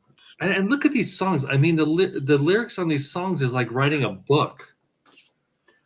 And all handwritten by Dick, the vocalist, right? Yeah, it's amazing handwriting. It's not like 4/4 hardcore, right? You got a couple different, whatever. So simple. the musicianship is amazing. Which actually, it was funny because the Subhumans. I guess this already happened to a lot of people when you were young and you were told anyone could be in a punk band. You don't have to play your instruments. And then you'd get the Subhumans record, and you'd be like, Jesus Christ, I'm not going to be able to play like this. Right. But, right. They're amazing musicians as well. But Subhumans, it's really good. Yeah, it's so authentic. Yeah. Is Rats the Subhuman song that's on the Peace comp? I can't remember. I think that might have been where I first heard it. It was a 7-inch EP. Was the Rats EP, right? Yeah. But I thought that song appeared on I want to say the Peace comp or something like that, but I could be totally off. Let us know. Let us know in the comments. Yeah, still going, still touring, still putting out records. Yeah. We when I in the 90s, I guess it was 94, I sold merch for Bad Trip on their European tour, and they played with Citizen Fish, and which is a bunch of the Subhumans guys. Wow, that show smelled really bad. It's a really bad smelling show. Yeah, it's funny because like Citizen Fish is, ska punk, right? Yeah, well, that was a chore in and of itself, but yeah, I was like, oh, the guys from the Subhumans are some ex-members of Subhumans, and whew, I got to get out of here. But they had another band before Citizen Fish that were actually better, called Culture Shock, which is also ska punk. Okay. But I used to go and see them all the time. They were a great band to go and see live. I mean, ska punk didn't really exist then, so nobody was like, oh, ska punk band. They were just playing the music that they liked because they liked old school ska and old school reggae. So it wasn't like this, ska punk band thing. It hadn't achieved, ignominy yet. Operation Ivy hadn't been born yet, I guess, but around that time. But but I used to go and see Culture Shock all the time. They were great. But I don't think I've ever seen the Subhumans, which is weird. Yeah, me neither. Yeah. But I think the records were quite hard to get, Shawn, like in the 80s. I don't think they were particularly well. Yeah, I had access to Toxic Shock Records in the Pomona Valley, and they had everything. It was just like I was just too stuck on US hardcore for the most part, and so that's something that comes up actually quite a lot on this show. People say that they were only listening to like a lot of US hardcore at the time. So yeah, I was just a little bit. I mean, it's not that I don't have British or international stuff from my point of view, but that one in particular, I just strayed away. Like it didn't gravitate towards me, and now I'm just like, now I have to have everything. Man, there's so many good records as well. Back then had import sections, but yeah. It's metal records, a lot of the imports. Yeah, There wasn't a lot of punk stuff. So like the Bleecker Bob's records in New York City, like they didn't have that punk records from the US. They didn't have a lot of punk records. They had some England, UK stuff they had. I mean, Blurg is like Dick from the Subhumans. That's his label, but they had very good distribution through Southern Studios. Southern, yeah. Yes, yeah. Classic band, classic. Yeah, that's great. I had no idea those two were together on. Me neither. That's the first time I've seen those two together like that. Yeah. Yeah, I mean, I looked it up on Disc Slobs, and it was like median price was like 45. I'm like, get out of here! Like they wouldn't agree with that. It's like I picked that up for less than 20. Like there's the price I want. Yeah, because that Rats 7-inch isn't on the other like singles compilation, so I guess that's why they put those two together. That's probably why. Makes sense. Yeah. All right, Artie, what's your... Oh, shit. Yeah. What you got?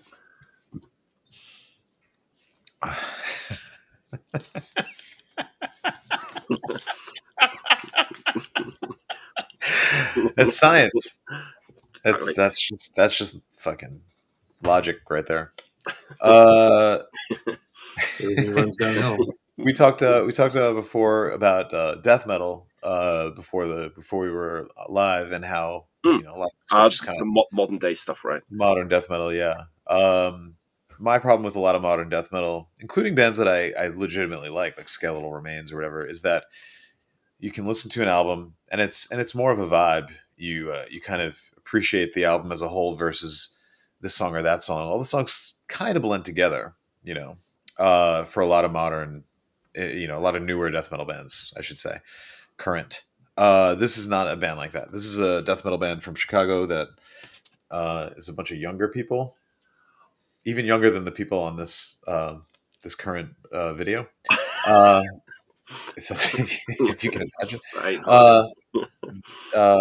This is Selenoplexia is the band. If you can't read it, you're doing it right. There's no effort into making a legible logo anymore in 2000. Well, apparently you're supposed to like make it as illegible as possible, right? I guess, yeah. It's just the way it is. Personally, not my style, but I get it, But this is Selenoplexia from Chicago, self-released record. Oh wow! I got it through their Bandcamp. It's on the whole splattery clear. I don't know where the opening is. I'm fucking wasted.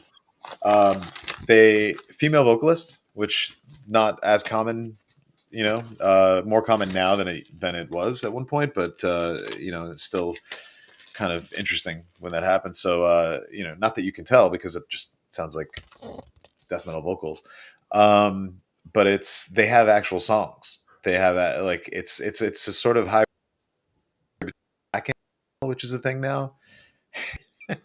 I don't rake my lawn. I pay people to do that for me, Paul. It's like a blackened death metal with some thrash and some, I hate to say it out loud, post metal. It's got that kind of like Pelican-y, Russian circles-y vibe, but then it dips back. So it's actually got like, you can hear it and you can hear the dynamic in it, and you can appreciate it. So it ends on a song like that where it's just like super ponderous and proggy, not anything I normally would like, but I totally dug it. I've been spinning this semi often. So they and it's all very artistic. They've got a whole like essay on the back. There's not a lot of frills here. There's the lyrics, the credits, and that's it. They were playing with them soon, so I like to research the bands that we're playing with just to see if they're any good or if I will have more time to drink. And this is a band I actually want to watch. I was like, I have to make sure I pay attention to these guys, and not just guys. So yeah, Selenoplexia, which is the opposite. I had to look up what it meant when I found out about them. It's the opposite of sunstroke. It's moonstroke. Ah, yeah. So there you go. Kids in their Moonstroke would have been Moonstroke. Is a good name for a band. That's a good name for a different type of band. Like a Wishbone Ash style band. Yes, exactly. Yeah. Moonstroke. Or even a shoegaze band, actually. Yeah. Could be, maybe I'll just change my name to Moonstroke. The album's called Exalt and Despair. And the lyrics are very, they're not like gore and nonsense. It's all very like, end of mankind, kind of like reflecting on, just inherent evil of people. It's all very poetic, and I'm not coherent enough to sort of delve into that, but and I didn't get past my intro to literary criticism course in college, so I have my vocabulary. The elevator doesn't go all the way to the roof, but it's a great record. Selenoplexia, I think, is a band that will continue to grow in the death world. Yeah, nice. What's the drums sound like? The drums sound great. They sound like authentic drums. It sounds like a drummer playing drums. Yeah, it gets a little blast beaty here and there, and then you're like, what, But they sound like a, if you look at a photo of them, they're just like, they look like younger, like 20-something punks that found metal and just straight into it. They don't look like they're putting on a whole production. They're just like in it to win it. So I think they're like, following the path of like a Yatra, or like, I could see them winding up on like a $20 spin or something like that, but I think, it's like a great up and coming, like blackened death metal band. So, nice. And then they're local, so that's great. Nice. Sick. Mm-hmm. Last round, I almost didn't show this one, but I'm going in. I'm sticking to my guns with this one. I don't know if you guys ever like you're enjoying a record and you're like, well, I like this record quite a lot, but then you're like thinking, but I don't think anyone else will, kind of a thing going on. I get that maybe too often. Happens every day. Really? Well, I'm going in with one of those today, and I think it's great. So I don't know if anybody's been following like the career of Vic Bondi. Oh, Chicago, right? Vic Bondi. I'm not a native Chicagoan, so I'm a New Yorker. But you live in Chicago. Yeah, I know who Vic Bondi is, but I don't give a shit. Yeah. You're gonna hate my last pick. No. I mean, I'm interested, but I just, I don't. I mean, did anybody like follow what he did like after Articles of Faith was going to be my question. Yeah, he did a solo album. Reports suspicious activity. Yes, did the solo stuff, but way before that, he had like Alloy and Jones. Both those bands were big in Germany. They were on Bitscore Records. Melodic punk, melodic hardcore. Sure. Then he did the solo stuff, right? And he did like some acoustic stuff. And I didn't know this until I got this record that he was also, or maybe still is, he's also in a band with Jay Robbins of Jawbox, right? Reports Suspicious Activity. Yep. Who have like 3 albums out, and maybe all of them or one of them is on like Alternative Tentacles. Yep. I didn't know about that. I'm not going to talk about that band. I've not even heard that band. Yeah, this is another band. This is another Vic Bondi band. His newest band. I bought it because it said Vic Bondi's new band like on the sticker, and I actually like the look of this record. And I wonder if anyone can guess. The guy who did the art is actually quite a renowned punk artist, but it doesn't really look like any of his other work. So let's have a look at the record. This is what. Huh. Redshift. It's a good cover. Redshift is the name of the band. The album's called The Worst Timeline Possible. Came out on Boss Tuneage Records from the UK, which puts out like a lot of melodic hardcore, but they also did like Heresy reissues and Stupid reissues and stuff like that. And it's an interesting record. I've been having a good time with it.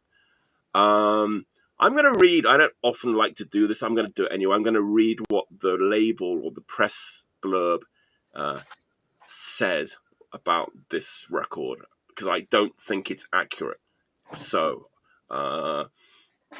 it says, it's everything you would expect from a Bondi release, coupling the power of his earlier work. So they're trying to say here that this sounds like Articles of Faith, perhaps. It does not. Let's get that straight right out of the box. It does not sound anything like Articles of Faith. With a twisted Dick Dale, Link Ray inspired surf edge. Everyone's on board now, aren't they, with that? So let me rewrite that description because I don't think it's accurate. To me, it sounds more like that Discord era that I'm super late to. Red hair, like those kind of. To me, it sounds way more like that than Articles of Faith. This could almost be on Discord Records in that time frame, except this came out 2 years ago. Honestly, and like Vic Bondi, he sounds like Chris Jones from Verbal Assault on this record. His vocals, really, which is, that's what I was reminded of when I was listening. Because I was like, man, he sounds like this, like the Verbal Assault singer. So it's like half like those mid-tempo kind of that era of Discord Records style, and then this surf stuff. Now the surf stuff is not like Dick Dale; it's more like something that like John Race would do. You know what I mean? From like Rocket from the Crypt, that kind of like surfy thing. It doesn't sound like Swizz. It's slower than Swizz. It's more like red hair, maybe blue tip. I don't know. Red hair is fast sometimes. They're not always slow. My friend is the drummer of Red Hair. Yes. It's more like that. There's no fast songs on here. It's that mid-paced. Nice. But I've been listening to this a lot. It's just like really nice, easy to listen to. Like a really easy. It's not easy listening, but it's easy to listen to. I didn't mention who the artist was. Nobody's going to probably guess who did this. He's done stuff for like Alternative Tentacles. Winston Smith. Kind of close. Okay. It's it's what's his name? I've forgotten his name. John Yates. That's what I said. Oh, okay, Yates, that makes sense. Yeah, he's kind of got that 50s like jazz thing going on, which he was bullshit. Oh, he loves that stuff. He did those Bad Brains records like that. Yeah. That's that's his thing recently, right? This stuff looks like an old jazz record, right? On the back. He designed a 7-inch I put out, Spaz Monster X Split. He did the artwork for that. Fucking did a great job. I kind of like this. It's kind of got like I don't know. It's slightly Pusshead-esque if you can see it up closely. Yeah, it's like there's a theme to it, and look, he's done that thing. Look, the old jazz record like thing, the high fidelity thing. I don't know. I've been listening to it a lot. It's not. Is it the greatest record of all time? No. Is it a record that I'm gonna keep? Yes. Nice. And I've been having a good time with it. There you go. Redshift, worst timeline possible. That's my last pick. I'm like receptive to a lot of that Discord, like the blue tip and the red hair. I've never bought anything, but when I hear it, I enjoy it, and it's much more enjoyable than the Discord era preceding it. It's a recent thing for me that I think it was really red hair that kind of like made me seek out other stuff from that Discord. I thought the blue tip was really good. Yeah. Sure. And the Swizz up was great. I made a joke about it on Facebook yesterday. It was meant to be a joke. I think people knew it was a joke, but I actually bought a blue tip record just yesterday, and I think Paul wanted me to talk about it, and it's not in my pile. I can't find it. Yeah, I bought a blue tip record yesterday, and listened to it last night. But it was good, decent. It's Jason Farrell, right? Is the singer, right? Is that right? The drummer from Blue Tip was in Red Hair also, and Garden Variety. So there you go. Okay, gotcha. Yeah, I'm really warming up to that era of Discord. It's great actually because there's a lot of stuff to kind of discover. Nice.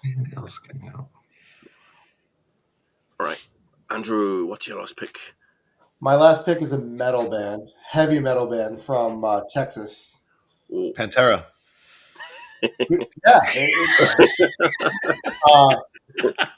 It came out in 2020, but I couldn't find the vinyl for this for a long time. It came out on a Greek label. And Greek label? Never was able to find it. I finally was able to get a copy for an affordable price. It just got repressed again a couple of years ago, and I finally found a copy. But think swords, skulls, mountains, pits. Everything. There you go. Oh, Eternal Champion. Ravening Iron, man. Fucking classic. Modern classic right here. And I censored the cover for you so you don't get banned from YouTube. Because yes. I think you censored the cover? Yeah, you did. Yeah, I put Post-its over because I don't want him to get it banned, you know? That's some foresight. What a considerate young man you are. That is your... I don't want you to get fucked over by the algorithm there. But this record, man, this is like modern metal classic right here. You heard it? Have you guys heard of this record? No, it sounds. Man, that one and the first record are amazing. Yeah, this is even better than the first record. Actually. Yeah, so and I'm going to throw production. Arthur Rizek plays drums on this, but he produced it. He's incredible. He knows his way around the board. How to make metal records sound. And I've got one of the guys from Power Trip plays on this. The guy from Iron Age sings, but. There you go. Like that blew my mind. That when I found out it was the vocalist of Iron Age, it sounds it's so different. But it's like I actually didn't believe yeah, it. It's all clean vocals. It's like what does it sound like? But he's not like super like cheesy operatic. It's just nice. It's just Eternal Champion. Ravening Iron is the name of the album. Yes, it's Eternal Champion. Swords and sorcery kind of band, but it's just classic band. Classic. Yeah, one of the best like heavy metal records of like. Oh yeah, this is like top tier that nobody knows about. It's like one of those things that flew under the radar. I mean, a lot of people like them. They're playing festivals now. They're going. They're getting some due. They're touring and stuff a little more. So, but this is like my favorite. I have the first one too, and I like the first one a bit better, but that is still amazing. Oh, you do? Okay, cool. Yeah, but that's that's still an amazing. I like this one better, but okay, they're both great. They're both great. Got the Eternal Champion. Singer comes out with the axe, right? When they play, he holds the axe and shit like that. You know what? There was some like controversy. It is like Frazetta. They go for that vibe. You know, Frank Frazetta artwork. The first cover, the first album has even a bit more Frank Frazetta vibe, like Conan. It does. Vibe. It does. The first album cover is amazing. It's like Conan metal, right? Yes.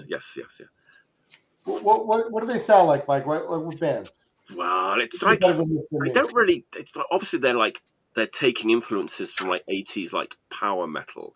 They've kind of got their own like spin on it. It's crunchy. It's got the Manowar, right? It's crunchy, and also it's one of those things where I'm tricked again because I know that it's guys who played in like hardcore bands, so I'm like listening to it with those ears, right, as well. Well, I think they have that sensibility too. You know, they're giving people like what they want. Like, we know you love metal, but we know you're from the punk scene and the hardcore scene. Like, here you go. This is everything you want in a metal band. Amazing. Wow. That's actually, thanks. That is actually Manila Road. Manila Road. Manila Road is a really good Fungal, those old like slightly more lesser known like 80s. I was forgetting the names, but those are the bands. That's a good comparison. Would be Manila Road for sure. But it's like those bands with good production. And really good production, like crunchy, modern, like metal production. But not in a bad way. Yeah, not in a bad way, and not too like distorted. Mm-hmm. Like the guitars have that like that bite, but not too much. You know what I mean? Like you can hear what's going on at all times in all the instruments. You know. Yeah, I feel like anyone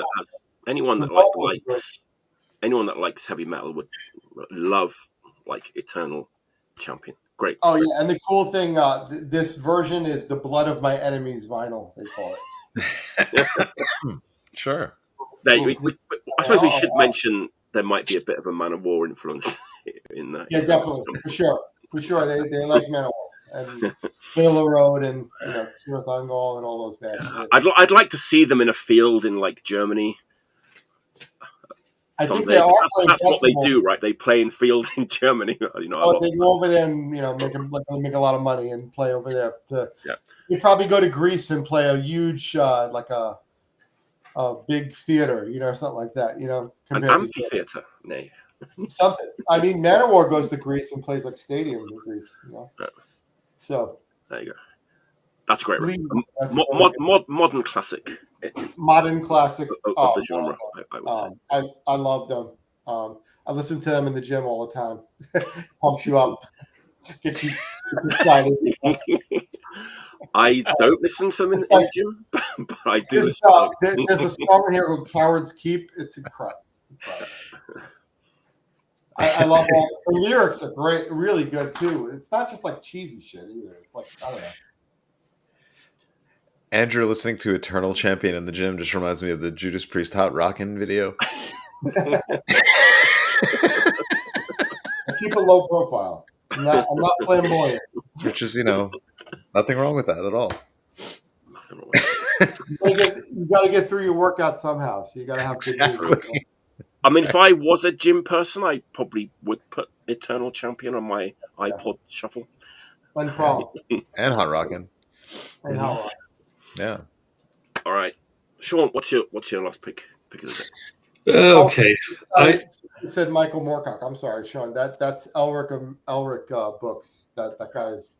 The Eternal Champion is a Michael Moorcock reference. There you go. Thanks, good. Classic.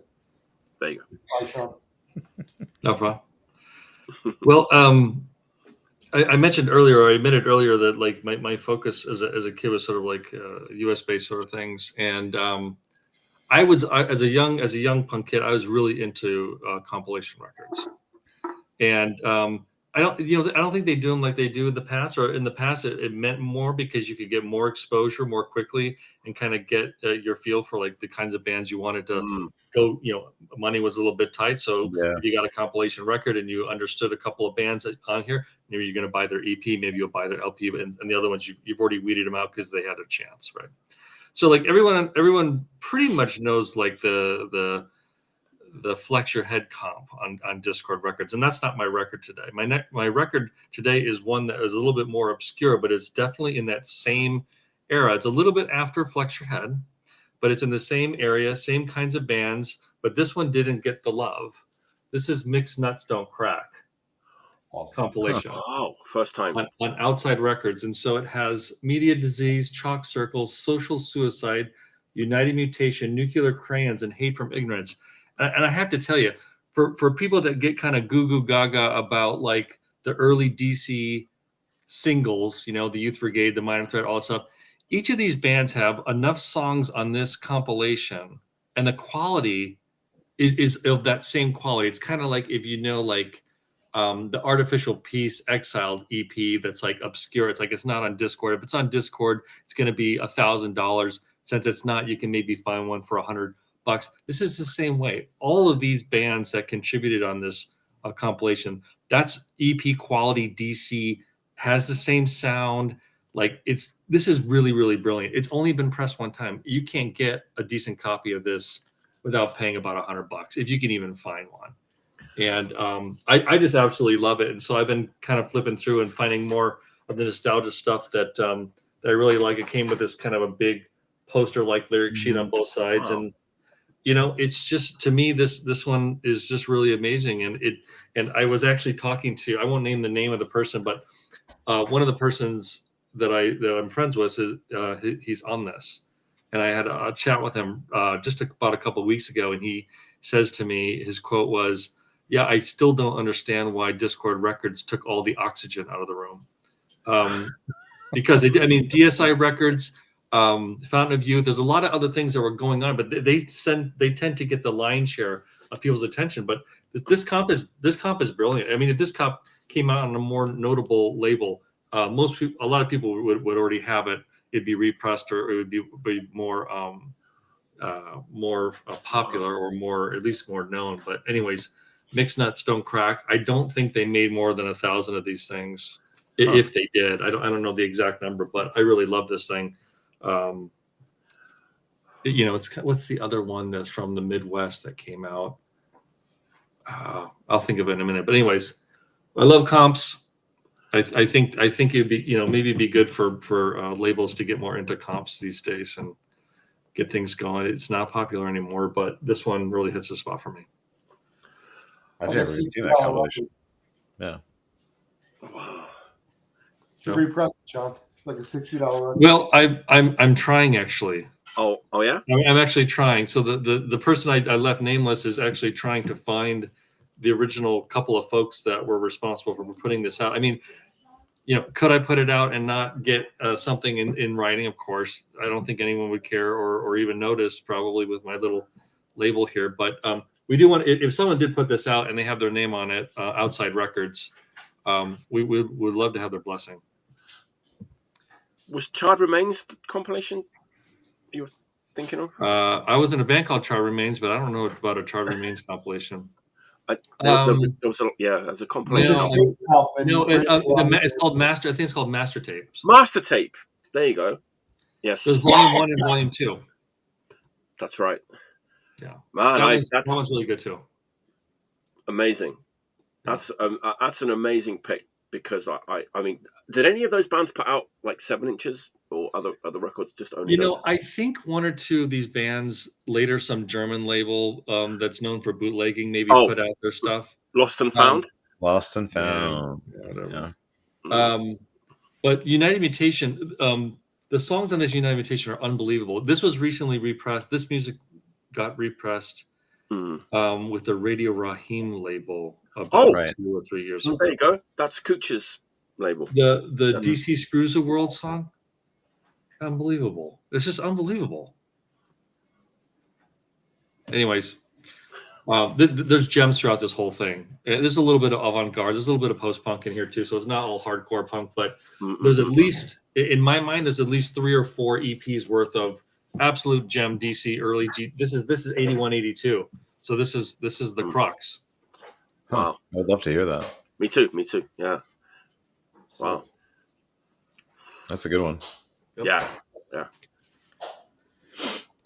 Oh. Okay, Artie, it falls on your young shoulders to wrap up tonight's show.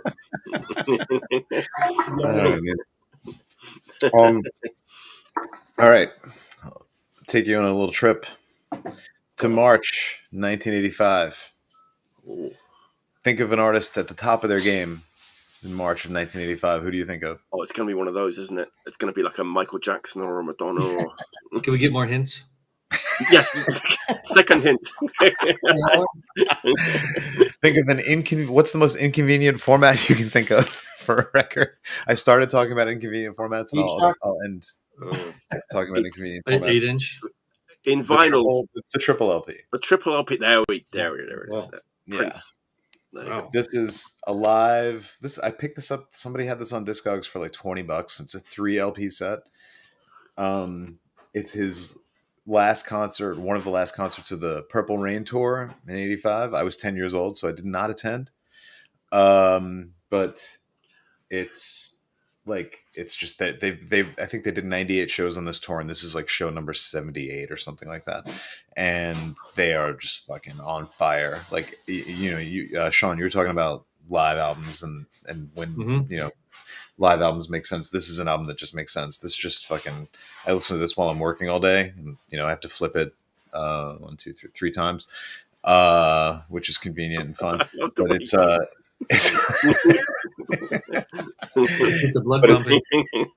it's fucking I had to do the math in my head. It's got a 19-minute and 25-second version of Purple Rain on side F. They're just like the whole band. You can see them just like when you're listening to it, you can just see them just like fucking playing until they're ready to drop. And it's like all the hits up to that point, all the Purple Rain, Doves Cry, Let's Go Crazy opens the show.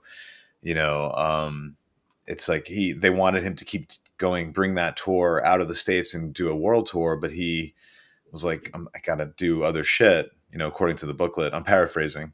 And he's like, I want to move on and keep doing other things. So let's just do this. And they broadcast it on worldwide on television.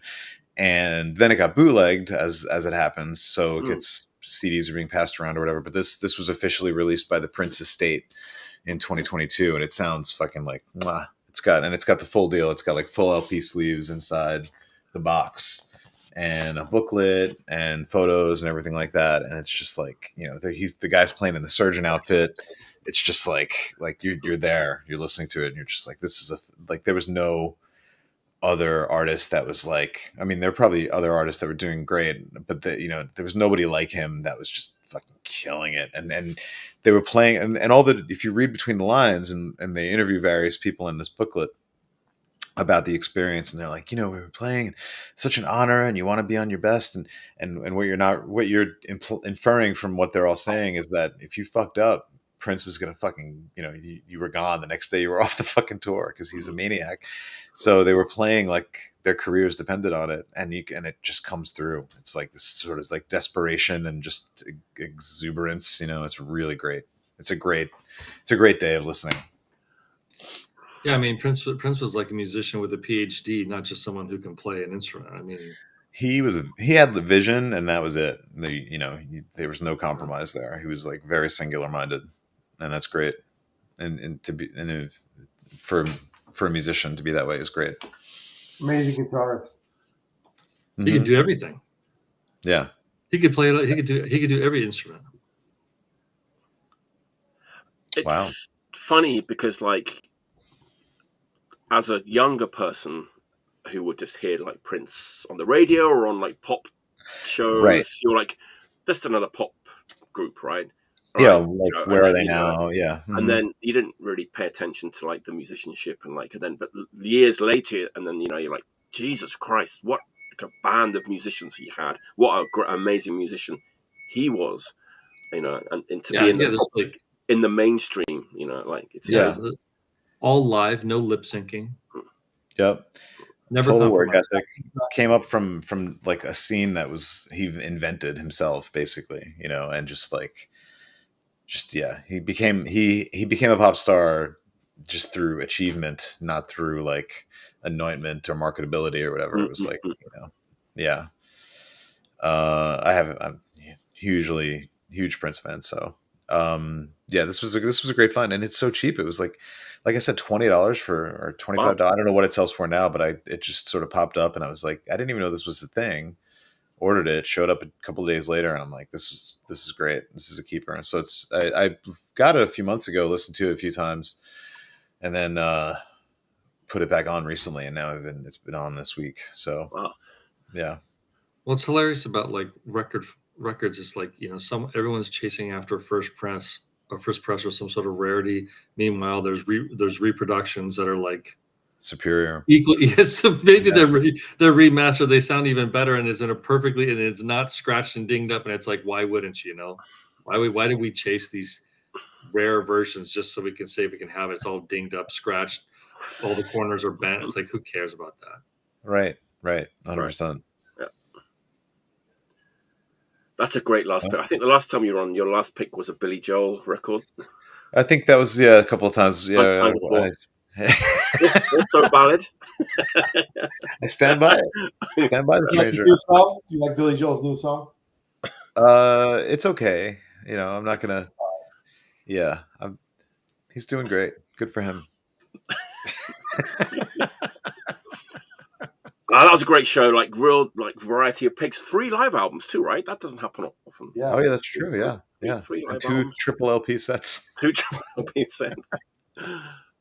Some horror movie based doom metal. 2 Swervedriver records. We covered all the genres this evening. No, I don't. Sorry, Paul. My mom is already at her wit's end. She wants to clean the kitchen here, and I've been preventing her. She's not going to come in, and if she does, she's going to tear us to pieces. Tear away. Yeah, I wanted to see her again as well, but maybe next time. Okay, thank you for tuning in. As always, thanks to people who are in the comments. A lot of good feedback. Next week, episode 66, Friday, March 15th. Rachel, Anne, and Emma are coming on. Huh. Rachel's in the comments. Rachel watches every week, pretty much. It's going to be a good show. Make sure you tune in. Look out for the t-shirts. I haven't made them yet, but they're on the way. Analog Attack t-shirts. It's been a great show. See everyone next week. Until next time, stay healthy and stay